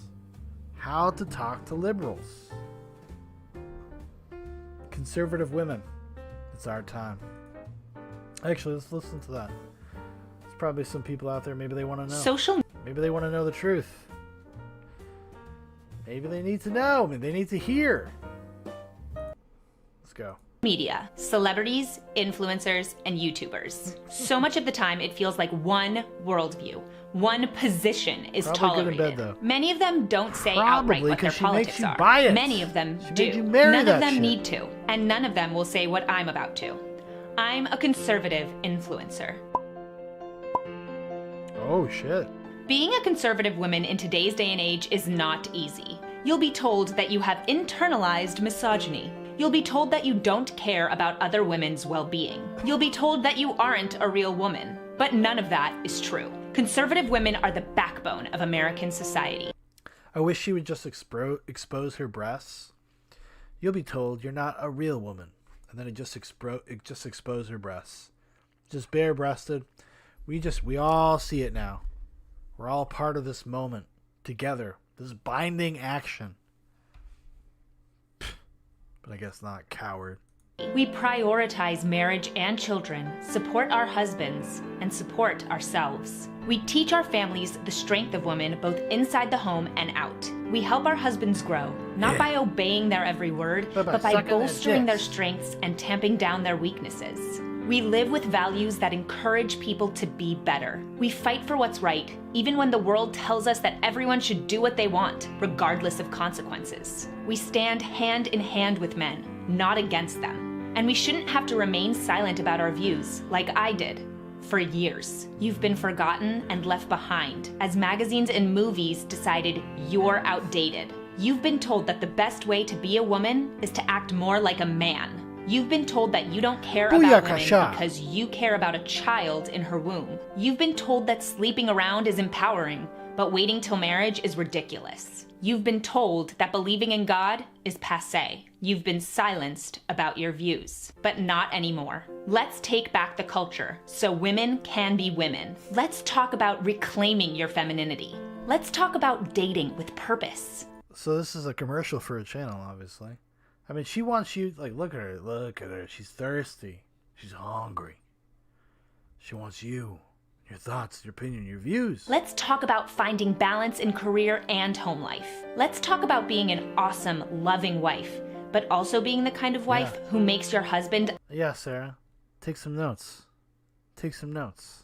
a better man. Let's talk about how to dress fashionably and conservatively. Let's talk about how to do your makeup for a night at the opera, not a night at the club. Let's talk about life from a Not at the night at the horror factory. At the opera.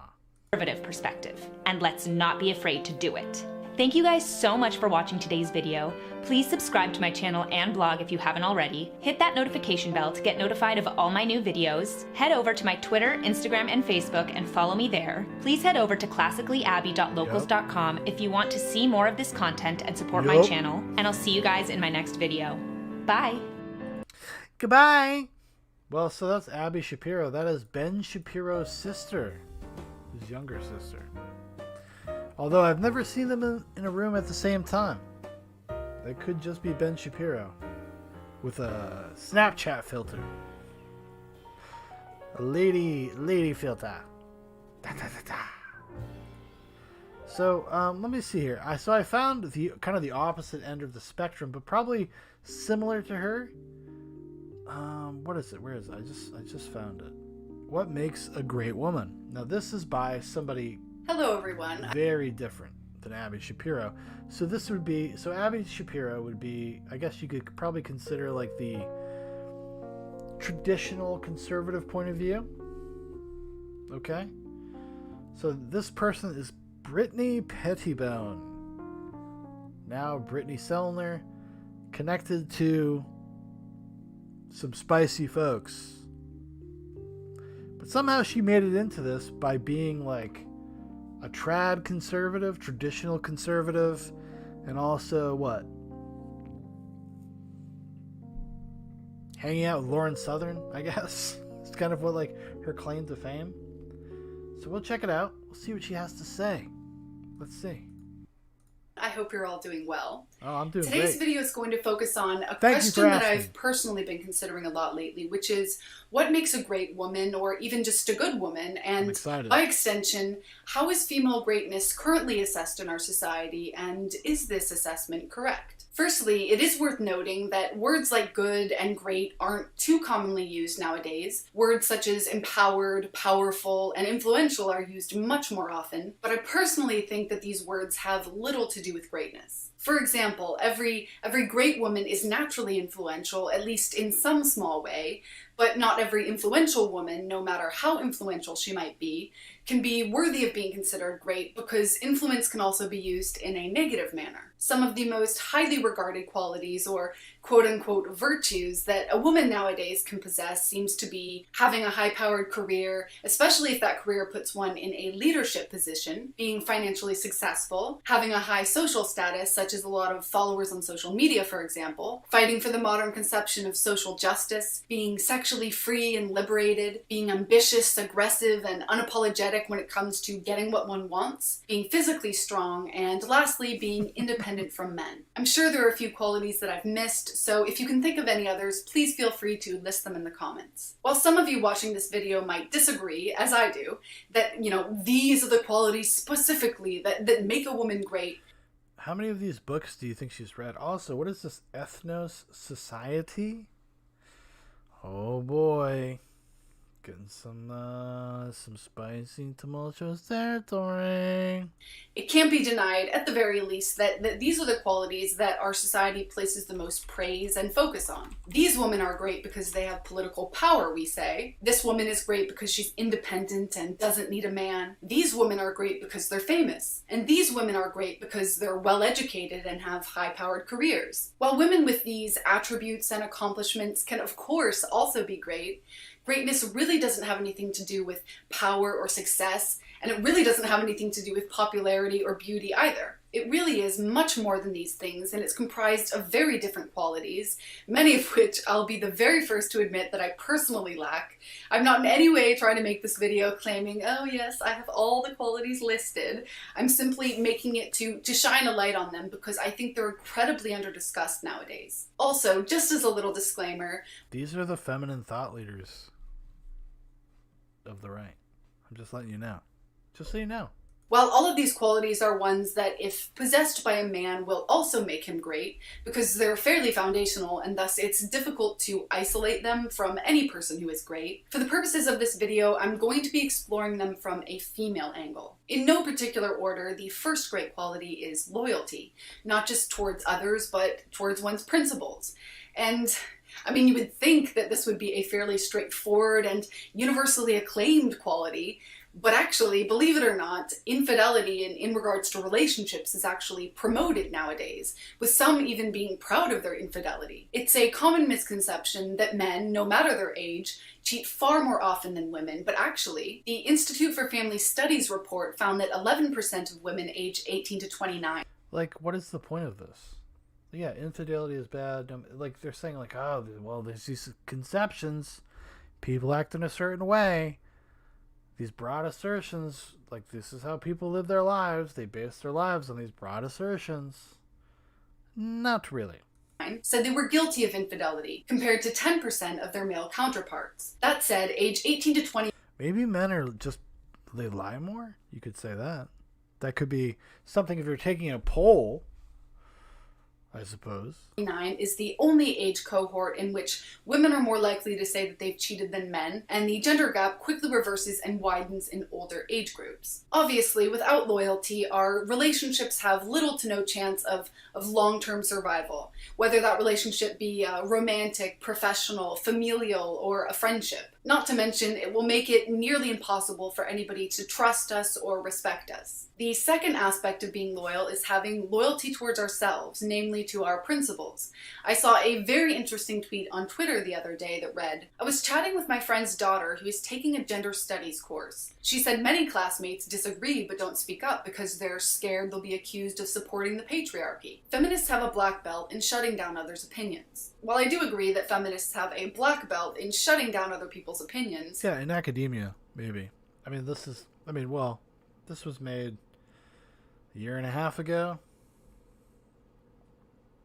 I mean, people in general of certain ideologies that are just widely accepted have kind of the pulpit, and they're able to shout people down in obnoxious ways, but I don't know. I don't necessarily think it's due to the merit of their arguments, but rather that they hold such a dominant position in our culture. And as a result, even though many women and girls do disagree with the feminist positions, many refrain from challenging them publicly because to do so is the equivalent of ostracizing oneself. And the unfortunate truth is that many girls would prefer to fit in with the current fashion. No, Kevin Smith is my mom. Get it right, buddy. And trends. The last thing that we want to do is be ruffling feathers. I mean, some of us, but the majority not.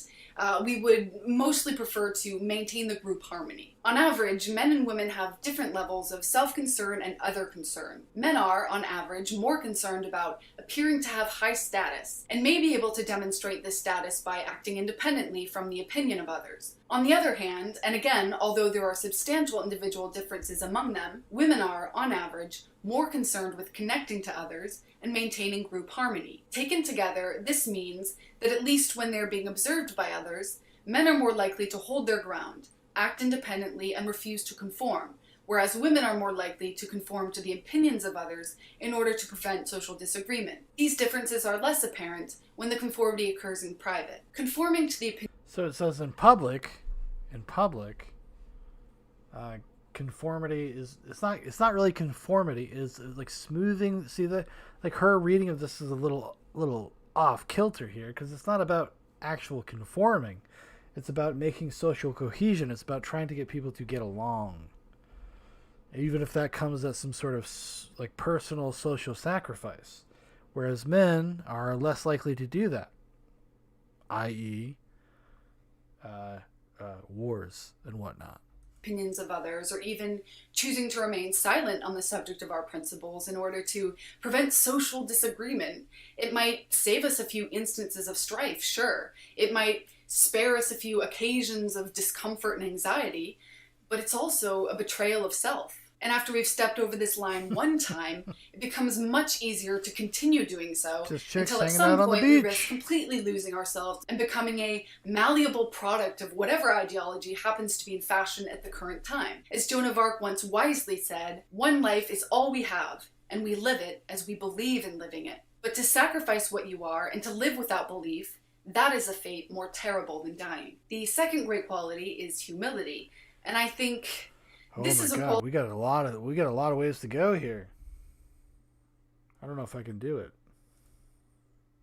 Humility is the foundation of all other virtues. Hence, in the soul in which this virtue does not exist, there cannot be any other virtue except in mere appearance. All the other virtues. Hence, in the soul in which this virtue does not exist, there cannot be any other virtue except in mere appearance. If you're lucky enough to know a truly humble person, there's absolutely no denying what a breath of fresh air they are, especially if these people are ones that have many talents and accomplishments of their own, which would make perfect sense for them to be proud of and be bragging about all day long. Fascinatingly enough, and also it'll probably come as a shock to no one, but studies have also shown that humble people are a lot more attractive than those who are not. A series of experiments published by... And that's why I bring all the girls to the yard with my milkshake. My humble pie milkshake. Such a humilious guy. Just made up a word right there on the fly. Dr. Seuss, yes, am I. The Journal of Positive Psychology revealed that people found potential partners with higher humility more attractive than those with low humility scores. One study showed a small sample of respondents' dating profiles with varying levels. I can tell you why. People with humility are less likely to be didactic. They're less likely to tell you this is the way it is, accept it. They're going to, more often than not, make some type of argument as to why they feel the way they do. That's why. just figured it out for you. Of humility based on a computer assessment. Participants were more likely to share their profiles and phone numbers with the highly humble potential partner than the less humble dating partner. The third great quality is charity, which, if one is charitable, I think they're also very likely to be nurturing and compassionate. Admittedly, though, this quality is a bit tricky nowadays, given that it's become so politicized. Many people, not just women, but many people in general, have become very selective with their kindness, choosing to spend it only on those who they agree with politically, religiously, and so on. And everybody else, everybody who they disagree with, they might as well be dirt on the sidewalk. I personally find it very ironic how feminists go on all day long about what a big problem misogyny is, because in my entire life, I have never been treated worse than I have by women, most of which are feminists, who disagree with my views. While it's perfectly fine to... Sarah says, note, she's only citing Christian martyrs and saints. So far, we are running down a list of virtues. Yes, I mean, I think that's her point, is that these virtues are constant. That is kind of what makes a person great, is this collective of these kind of experiences from the past leading to today. Just my opinion. To detest another person's views, to find them immoral, repugnant, and worthy of criticism.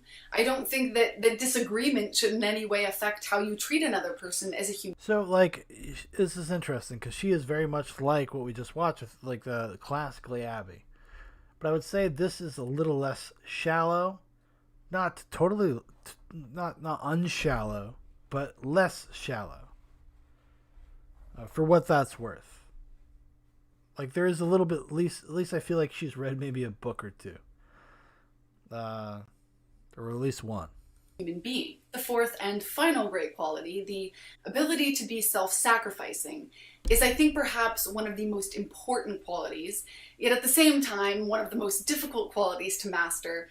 At least it is for me. No matter what we choose to dedicate ourselves to in life, whether it be marriage and motherhood or a career, it will inevitably require a lot of sacrifice. On the one hand, it's in our nature to want to be happy, to stay when things are good and to leave as soon as they get too hard. We're constantly chasing happiness in people, material things, personal goals, and so on. But at the end of the day, happiness is temporary. And without the willingness to sacrifice, none of our goals will come to fruition and none of our relationships will last. Perhaps one of the reasons why it's so difficult to be self-sacrificing nowadays, particularly when it comes to other people, is because our society leaves little room for it. For example, sacrificing for somebody puts you beneath them in a way.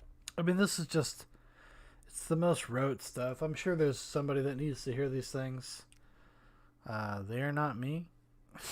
They are not you. You are too smart for this, audience. Because this is just the most basic bitch shit, honestly.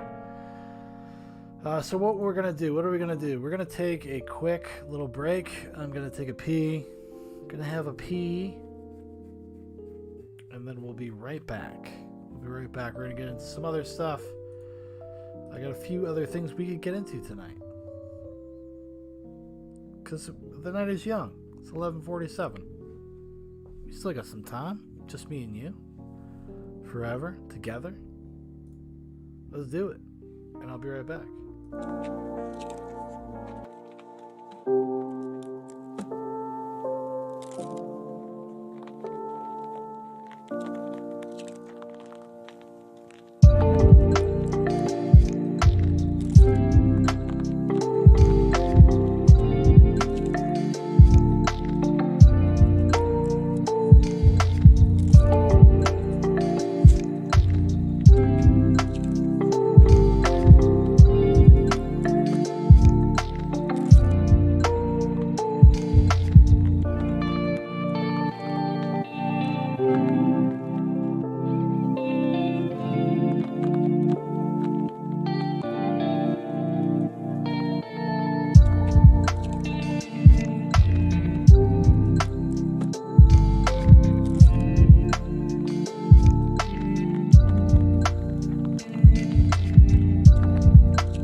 Oh,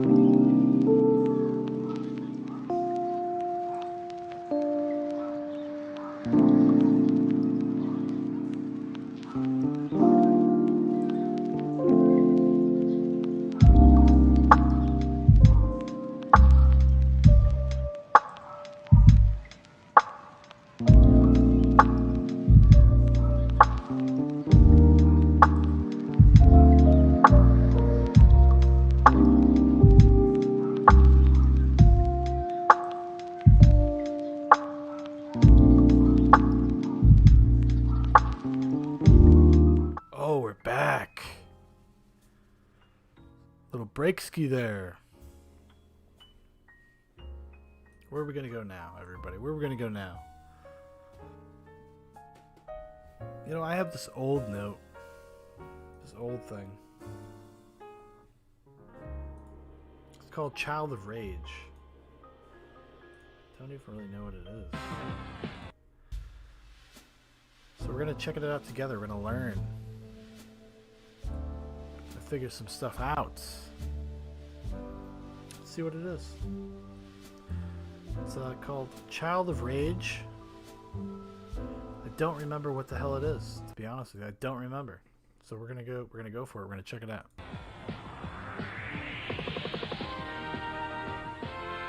America Undercover.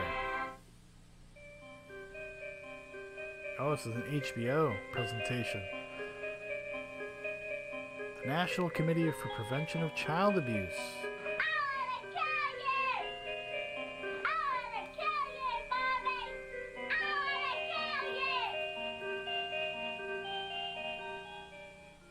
Are people afraid of you, Beth? Uh-huh. Who's afraid of you, Beth?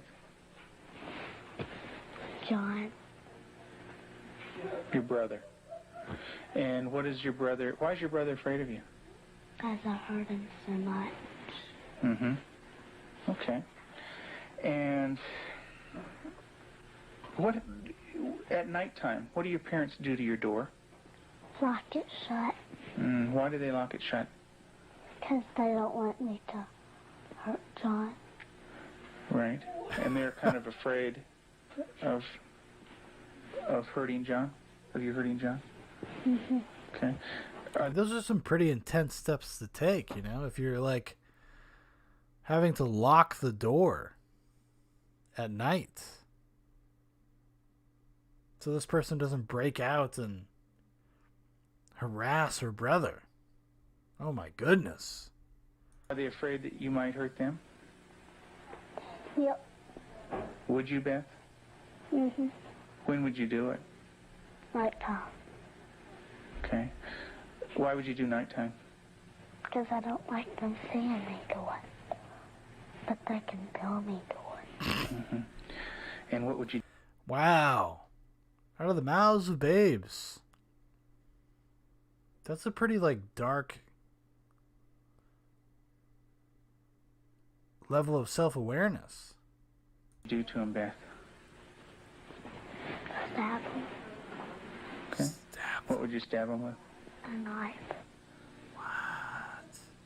The program you are about to see was compiled from the actual therapy tapes of Dr. Ken McGidd, a clinical psychologist specializing in the treatment of severely abused children. Children so traumatized in the first years of life that they do not bond with other people. They are children who cannot love or accept love. Children without conscience who can hurt or even kill without remorse. This film shows the devastating effects of abuse on a child. It also shows that victims can be helped. So this is an interesting juxtaposition to what we were kind of watching before, right? About the incel community. This came from a time, this is obviously older, late 80s, early 90s, where like the idea that you do not ostracize or cut out people that have problems. Interesting. It is the story of a 6.5-year-old girl named Beth.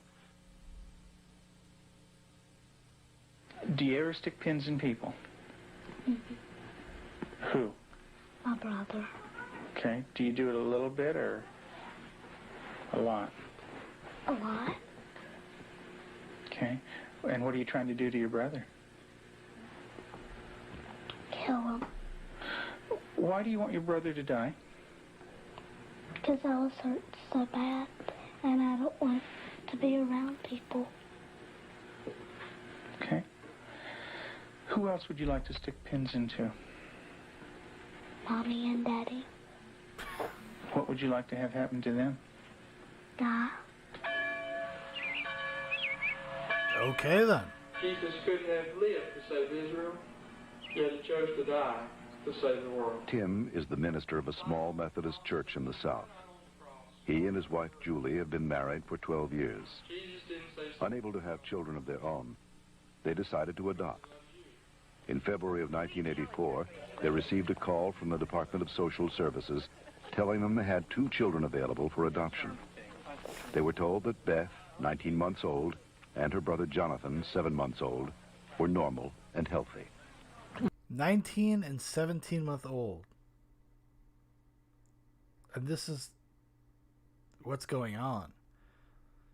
See, it's kind of hard to like imagine that like maybe these things weren't like put into people's heads. Like how can a child that young rationalize their behavior or the reaction to their behavior in the way that that little girl just did without being kind of told? I mean, I'm curious what the framing is going to be. We did not need children to make our lives complete. We felt secure in ourselves and secure in our relationship, but we wanted to share that with somebody else. And we felt like we had a lot to pass on to a child, and that was what we really wanted to do. And when the phone call came, it was like, at last it's here. It seemed like a miracle. It had happened so quick. We'd heard of couples having to wait 5-10 years on a child, and here we had 2 young children. It was like the answer to our dream. Their dream became a nightmare when they realized that Beth and Jonathan had severe emotional problems. We had the kids with us, Beth and her younger brother John, for probably a couple of months until we began to learn something about their background and their past. And when we learned it, some things seemed to fall in place about her behavior and John's behavior. From several sources, we discovered that they didn't have enough food to eat. That perhaps even Beth went all day maybe with just a box of Kick cereal. John himself was found in a bassinet with little patches of urine all over it and a dirty diaper and a couple of bottles at his feet that had curdled milk, and the back of his head was completely flat. The front of his head had bulged out, and at 7 months he couldn't raise his head, couldn't roll over. Jesus Christ. Just had no stimulation. And we think perhaps that had happened to Beth, and it wasn't very long until she began showing some signs of perhaps even some abuse. There was a nightmare that she had, and the nightmare was about a man who was falling on her and hurting her with a part of himself. Tell me about your birth father. What was that nightmare like? When he touched my vaginas. Okay. Until it bled. Hurt it a lot until it bled. I mean, like, it's interesting to kind of think about, like, is this coached at all? You know? Because if not, they got custody of these kids at 19 months and 7 months. Like, how much does your memory actually, like, hold over, right? It's interesting. And, wouldn't feed me a lot. He'd hit on me. Wouldn't be very nice to me. How old were you? 1. And in your nightmare, what happens? I get real scared. Where are you in the nightmare? What happens in the dream? I'm in the house, upstairs. And then what happens, Beth? When he comes upstairs and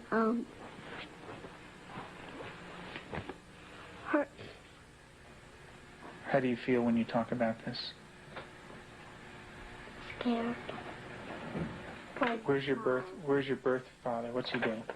He's right there, and there's his hand. His hand's right there. Where? Right there.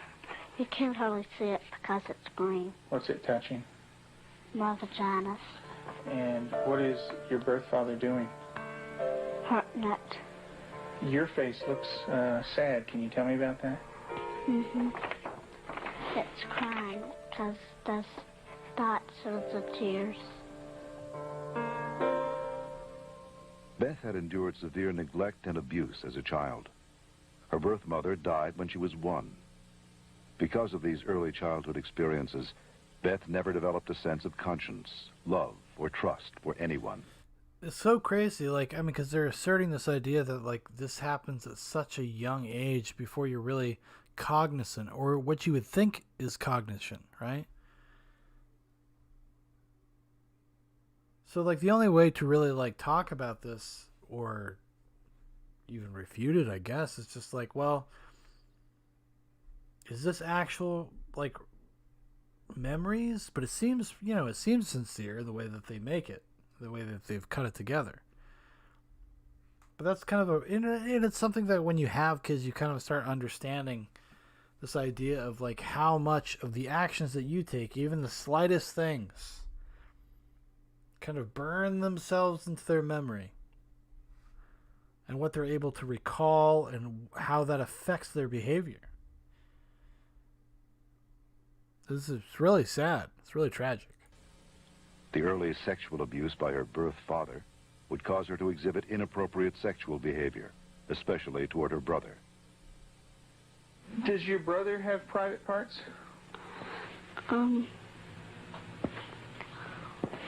Yeah. Yeah? What is his private parts?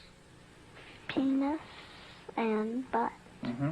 And what do you do with your brother with his private parts, Beth? I heard it. Tell me about it. What do you do? Well, I pinch it, squeeze it, kick it.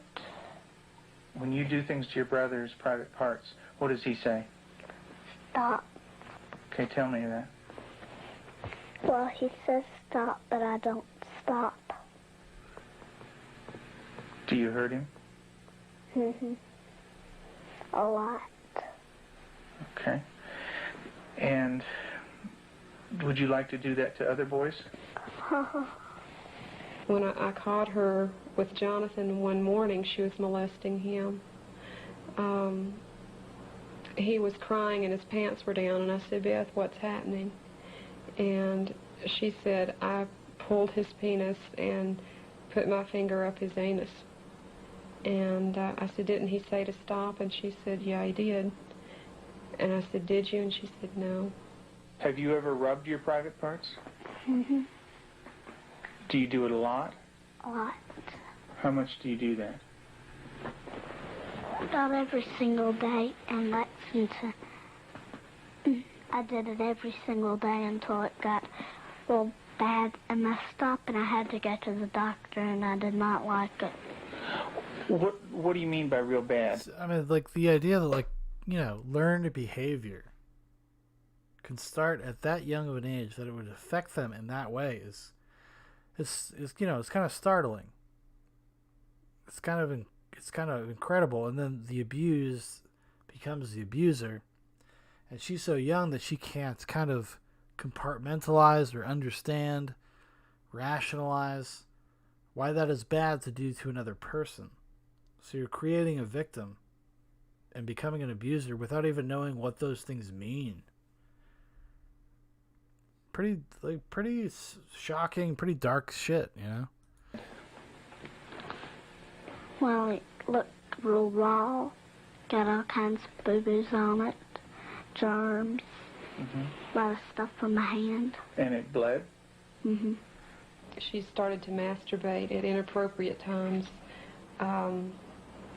I remember one time, specifically, when we were at the hospital waiting for Tim to come out, he was there visiting, And Beth and John were in the back seat, and I turned around, and she had her legs spread and was masturbating in a public parking lot.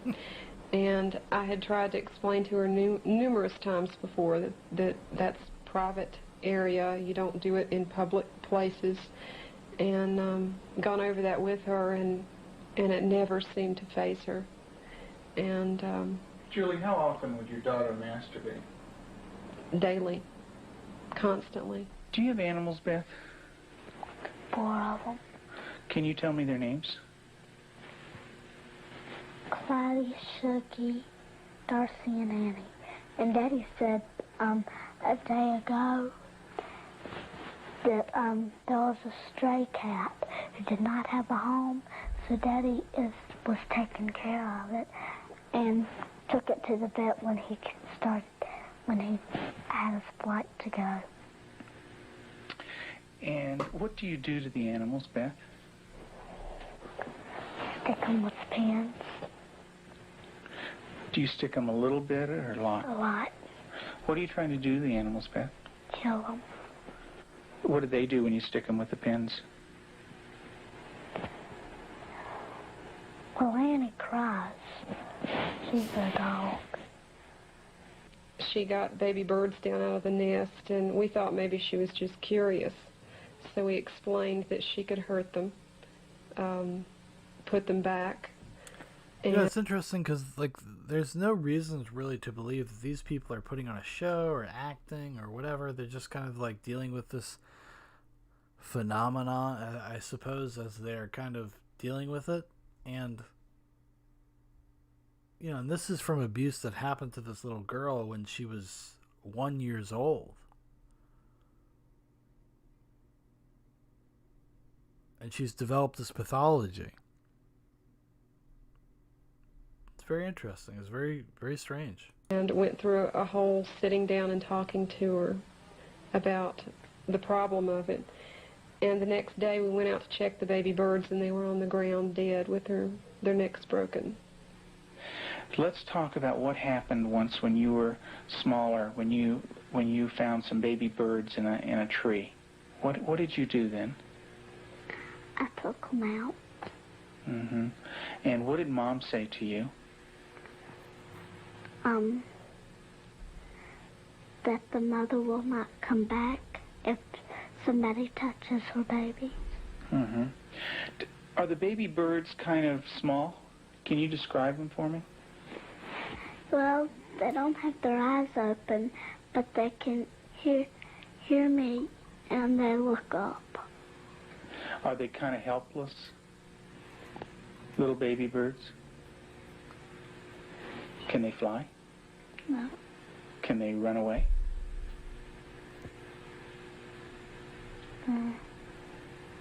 Yes. They can?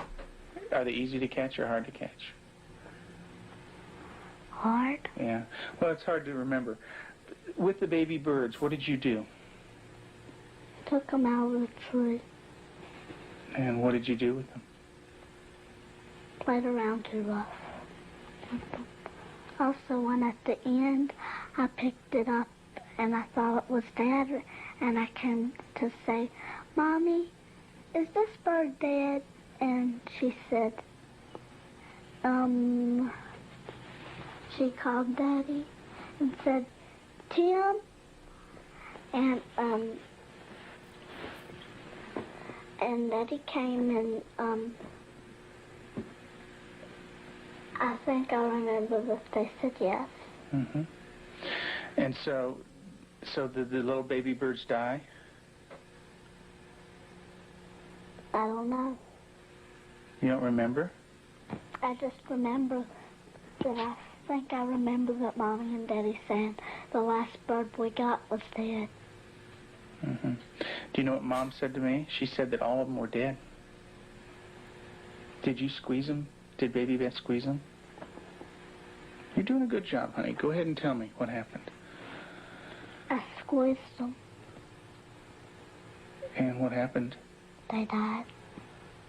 But this kind of aggression at our animals, and even at our brother Jonathan, was beginning to grow to such an excess that our life was miserable at home. Like, imagine being in that situation.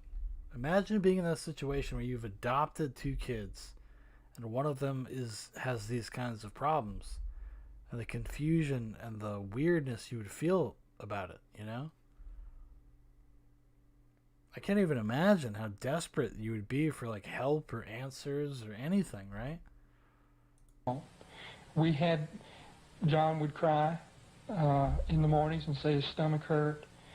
For the longest time, we thought maybe this child has some problem with his intestinal area, or maybe he has allergies, and so we tried to get all that checked out. Come to find out, Beth was coming out of her room and hitting him in the stomach. And so, as a last resort, just to protect him, we had to tie our door shut. So I guess for the last 3 or 4 months now, we've had to tie her in at night, sort of barricade her. The repercussions of Beth's tragic childhood led to uncontrollable rage.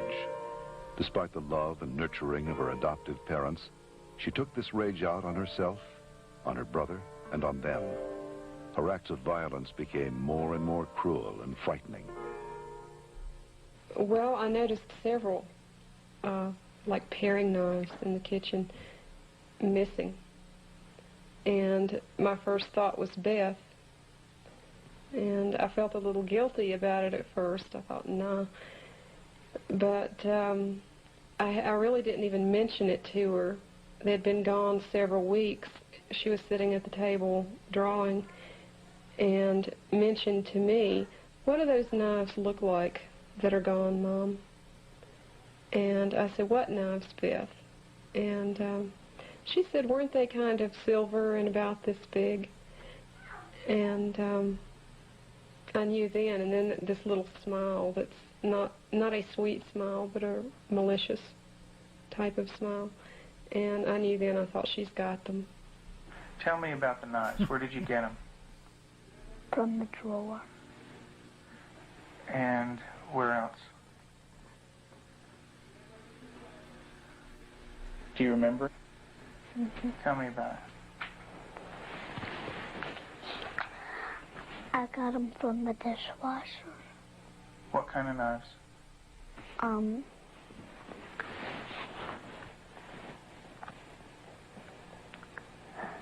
Big sharp ones. And what do you want to do with those knives? Kill John and Mommy with them, and Daddy. And when Mommy asks you about... See, that's like the thing. Like, I don't know how to feel about this. Like, how much of this is like, did you take those to kill us? Like, if you keep putting something in the child's head, they will believe you. Which I suppose you could even extend to the idea of this abuse and how she feels about herself. So somebody treated her this way for so long that now she thinks it's normal. But like, if you're watching these videos, like there is like an awareness of it. Not necessarily the morality of it, but like an awareness of the action and the desire, which is interesting. Where the knives are, what do you say? I don't know where they are. What did you think she might do with the knives? My first thought was Jonathan. And the reason we thought that was that by this time, she had tried to kill John on several occasions and openly admitted that. In the basement, she was hitting his head against a cement floor. I heard his screams and ran down and had to literally pull her hands off, and she looked wild-eyed. Did you get real mad at him? Did you hit his head real hard? Tell me about it. How many times did you do it? A lot? What was the floor like? Cement. And what happened to your brother? Tell me about it. His head hurt real bad, but his chin, he had to have stitches in it. Could you stop? Use your words, Beth. No. Okay. What was your brother doing when you were doing this? Playing with the toys. Okay. Was he asking you to stop when you were doing it? What was he saying? He was saying, Beth, stop. And what did you do? I didn't stop. I just kept on hurting him. What were you thinking when you were doing that? Thinking of killing him. How did you stop? What made you stop? When I heard Peter walking across the kitchen, Mm-hmm. it made me stop because I thought Mommy and Daddy would come. Okay. Did Mommy come? What did she do? She sent me to my room. Okay.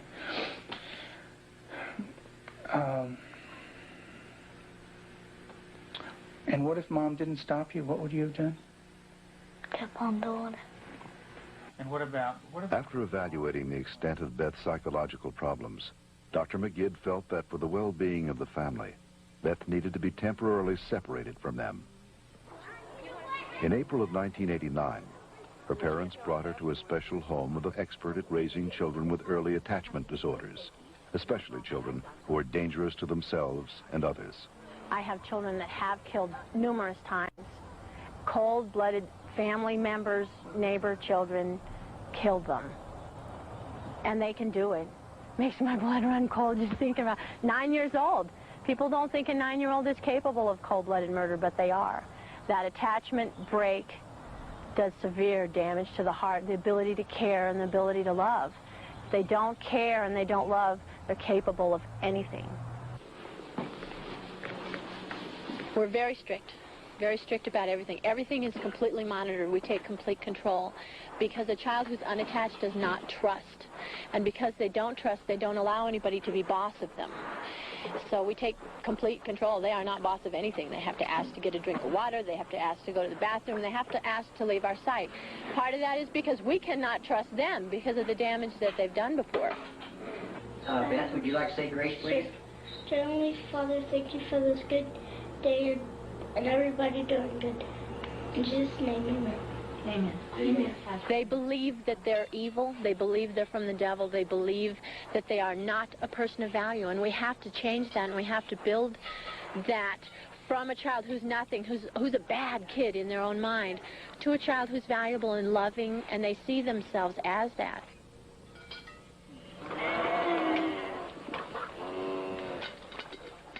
You don't have to bite this. When they do a chore well, we can say, you did a good job, you're a good worker. And then it just builds that self-esteem little by little so that they change the way that they see themselves.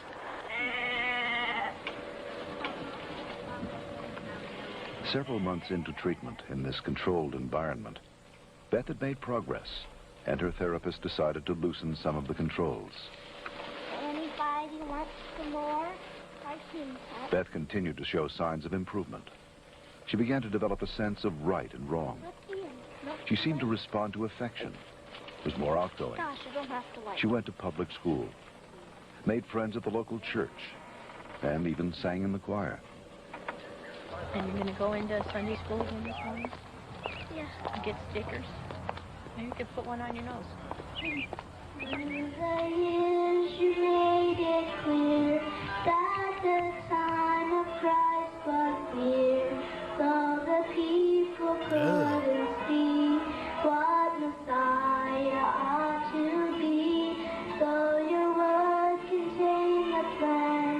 They just could not understand.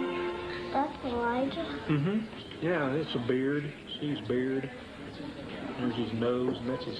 Oh, I see. Yeah, see his beard is kind of flowing in the wind and everything. Elijah taken up into heaven, the fiery chariot. Huh? Well, that's Elisha. That's the other prophet that took Elijah's place. And he was left, and there's Elijah, you know. And he learned about sheep, and the Lord is my shepherd. Mm-hmm. March 3rd, you just got that yesterday, huh?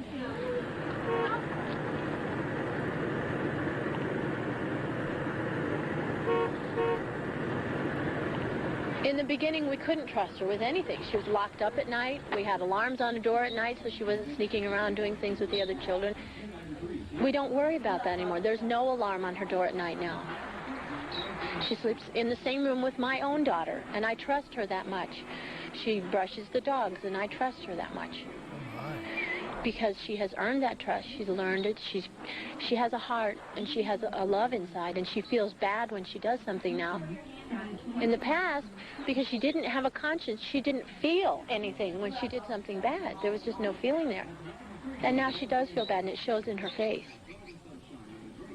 Well, that's interesting because we all know, like, you know, I guess it's kind of like a stereotype or a rote that people often will feel more intensely about kind of animal abuse than they will about when they hear about human tragedy. So using animals as a vector to empathy kind of makes sense. I believe that Beth can make it. She's got a really bright mind. She's got a good heart now, which has done a lot of healing. She's got a really super set of parents. They're powerful, they're knowledgeable, they're motivated. She's done a lot of good work with you in therapy, with Cannell and with myself. She wants to heal, and that's the #1 key. And she wants to heal because she has a family that really cares about her, and she wants to be with them. Do you know where that anger came from? That's when my birth dad hurt me. I had it all inside, and I remembered it, and I started doing it. And what did that do when it was inside you? It made me want to hurt people really bad. And who did you hurt? My brother, my mom and dad, and animals. And animals. Who did it hurt the most? My brother. Who did it hurt the most? Me. Why don't you tell me that?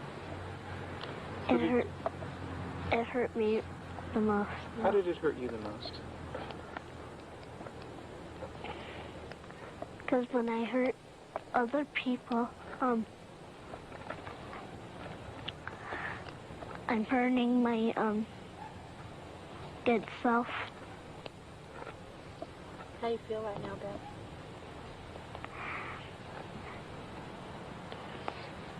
Bad. It's kind of tough to talk about, isn't it? Yes. Beth gave her last interview for this film in December of 1989. Although she had made progress, she would still need extensive therapy. Not all abused children are as deeply scarred as Beth, but all abused children suffer a profound hurt for the rest of their lives. The road to recovery is long and hard for the abused child. Like I said, it's interesting to have this perspective. This is from 1992. That's when this documentary was made. So there's this kind of perspective of like understanding and fairness, and let's reach out. Let's do better, right? I actually found while we were watching that, I found an update to the story. Can't leave us hanging. Can't leave the world hanging. So this is from Australia, news.com.au. Her adoptive parents were at their wits' end, so when therapist Connell Watkins offered to take her into her home to give her intensive behavioral modification therapy, they willingly agreed. Connell began by setting extreme restrictions on the young girl, making her ask permission for everything and again locking her in her room at night. Within a year, she was able to share a room with her biological daughter and had developed empathy, stopped self-harming, and was remorseful for how she had treated her brother, which is what we see at the end of the documentary. Today, Beth works as a nurse after studying for a degree and has authored a book called More Than a Thread of Hope with her second adoptive mother, Nancy. Their company, Families by Design, helped other families dealing with Rad Child and claims that Beth has grown up to be no longer a child of rage, but an award-winning registered nurse and an amazing speaker. Sadly, Connell, this is the adopted mother, hasn't had such a happy ending after she was involved in the murder of a child diagnosed with RAD. She was jailed for 7 years after killing a child with an illegal and controversial attachment therapy practice called rebirthing. It involves wrapping a troubled child in blankets and pushing them against with pillows for 70 minutes to stimulate being born. This hugging therapy is meant to allow children to struggle, fight, scream, and release the rage that is stopping them from bonding with their caregivers. In 2001, 10-year-old Candace Newmaker was smothered to death by 4 adults during such a session as her adoptive mother watched on.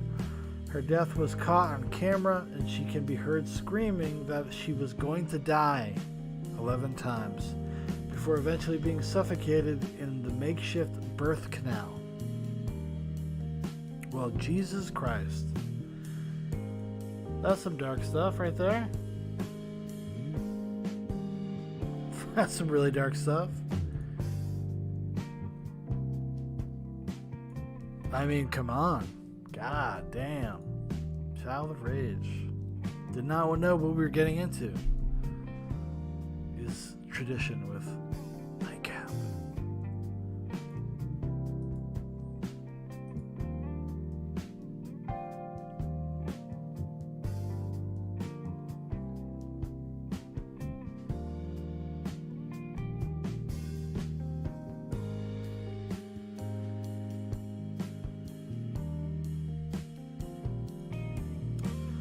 What a wild world we live in, everybody.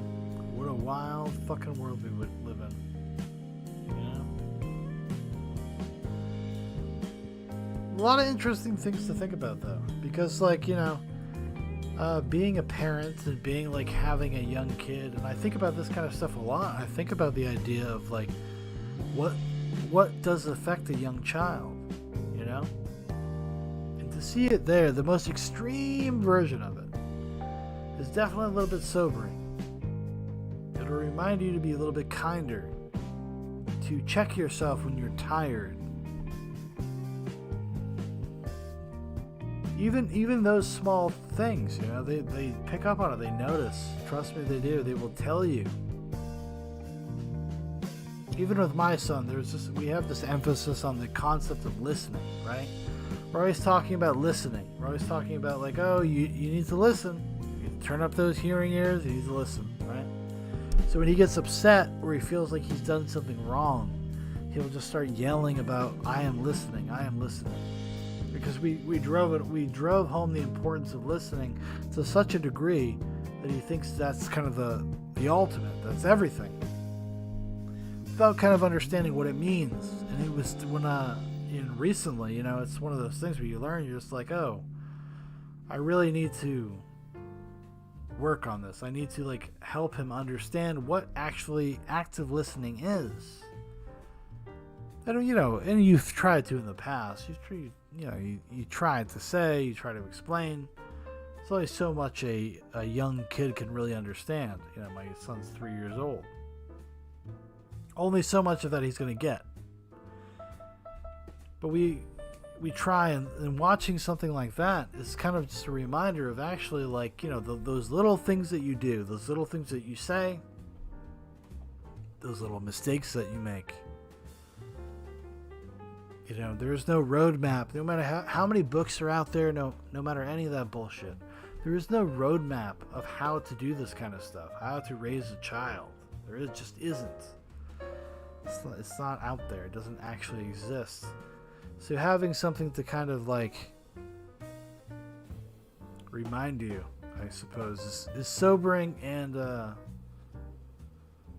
I'm glad to have watched it, honestly. I'm glad that you were all here with me. All 2 of you. Good people. You know what the deal is.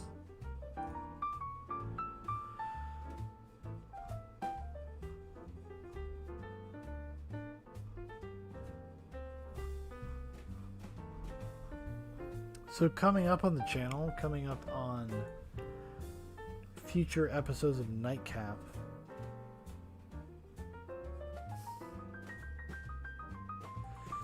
oh my god, I swear to god. So actually, let's look at this. Let's look at this, everybody. Let's look at something real quick. I'm gonna go ahead. We're gonna look at an old video of mine. Okay. We're gonna look at a video of mine. We're gonna talk about a comment. I still get comments to this day. Not a lot, but I've gotten a few. So, I did a video about Tim Pool's Will of the People. Now I have this series called Hot Reacts Only. Right? Hot Reacts Only. And it is a semi-serious, semi-joke series. I pause videos a lot. I just talk about my own kind of interpretations of what a video may or may not mean. And this is a good cross section of the kind of videos or kind of comments I get. What's going on, Maverick? So it says just a suggestion, but actually watch the whole video, the whole song with limited commentary, and then give your commentary at the end of the song so that your audience can actually tell what is going on. The dictator is not meant to look like Vosh. Yeah, no shit, Drew and Charlie. No shit. If you do things where you make jokes about things, like you ironically talk about things, the autists online do not understand that. They don't get it. This is very overtly a joke. I very overtly am talking. When I intro all of these videos, I talk about like I've never seen this before. We're gonna laugh. We're gonna make jokes, and everybody's just like, what? Why don't you listen to the whole song? Like, are you coming to this channel? Would you watch a reaction video to fucking listen to the song? I am not your papa. I am not somebody that you should be going and listening to the video for the first time. It's meant to be like, you've heard this before, and now we're going to have some fun. We're going to fuck around. We're going to read into it. We're going to do whatever. And the idea that I have to explain this to people fucking makes my brain hurt. It makes my fucking brain hurt. Whether or not, like, it was like, no matter the kind of reaction video, whether or not it's like me, because I'm very kind of cheeky and fucking making jokes. But if you're watching any reaction video, why would you think that? Why the fuck would you think that? It's fucking crazy. Good morning, Maverick, by the way. Just shit like this just drives me fucking up the wall. So this was actually recommended to me by Walter Shobik. Walter Shobik sometimes is a listener, watcher of this program of NIGHTCAP. And he told me to check this out. So we're going to check out just a random video from this channel. I think this is something that is probably going to require a night dive. I don't know what it is. It's just like a guy who's like started like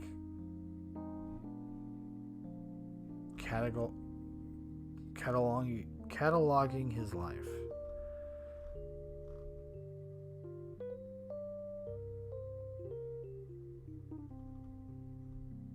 And it seems like in the early 2000s.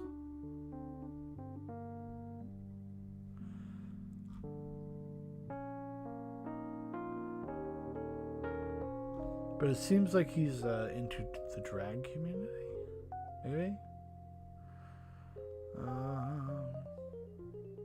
Malcolm Forbes meets another mother out.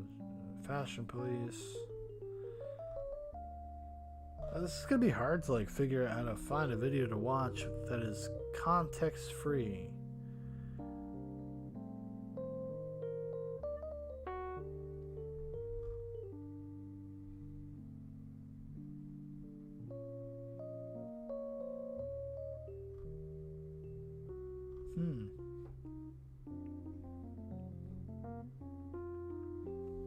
Okay, walking on Avenue A with John Sex. Let's just see what it is. This will probably be close to the end of the stream. It's 12:30. We've been going 2 hours and 38 minutes. So we've been rocking and rolling.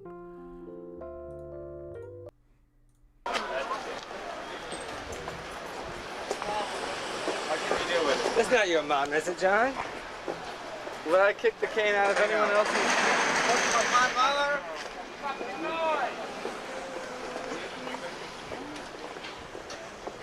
Where are you going to eat? Where were we? I know, you want to go? Where are we going, Kiev, Claire? I don't care. Is this place still open all night, like 7, 8? I really don't feel very good. I'm gonna go home. We can get some hot tea. Okay. Swimming pool in California. Maybe he I lives know, it's a shooting gallery. So I think the interesting thing about this channel, potentially, is that it is like just kind of a vertical slice of life for these people. Yeah, cracked in. Like, 'cause this is the kind of thing that you're out with your friends, you have your phone out. Back in the day, I would have had my like high 8 camera, and we're just like filming bullshit. It's a crack house. I love that steel sound. Yeah, isn't it great? Yeah. He can really play, you know? And you Not sure like had me. the look. That was definitely the look. That was like the white, no, that was like the retarded albino waitress at the truck stop. Yeah, I love that. That was really brilliant. And it appeals to all sorts. Come ride a little train that is rolling down the track to the junction. There's a shit, there's a hood. Oh, yeah. Shady rest at the and there's Uncle Joe. He's looking for some flow at the junction. I'll see you later. Bye, John. Bye. Looking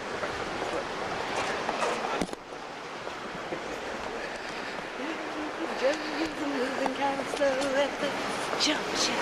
Petticoat junction. Well, look at that. What a wonderful way to end the night, everybody. Oh my goodness. We've come so far. Jordan Peterson, incels, troubled children. Tonight's had it all. We've had it all. And why not go out on top, you know? Why not just do that? Alright, everybody, thank you so much for watching. Thank you for listening. Sorry, Maverick, I know you fucking just woke up. But if you'd like to know more about Zoobox, bunch of links in the description. Facebook, Instagram, Twitter.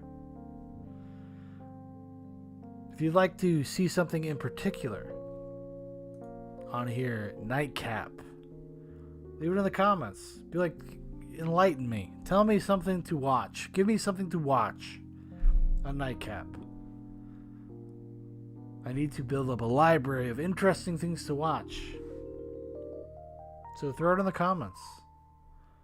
If there's something you feel like I could watch and listen to or whatever, and you feel like my commentary would be insightful, well, throw it down in the comments. Now, Maverick, you take care, my friend. You have a good night. You have a good morning. You have a good day. My apologies. Alright, everybody.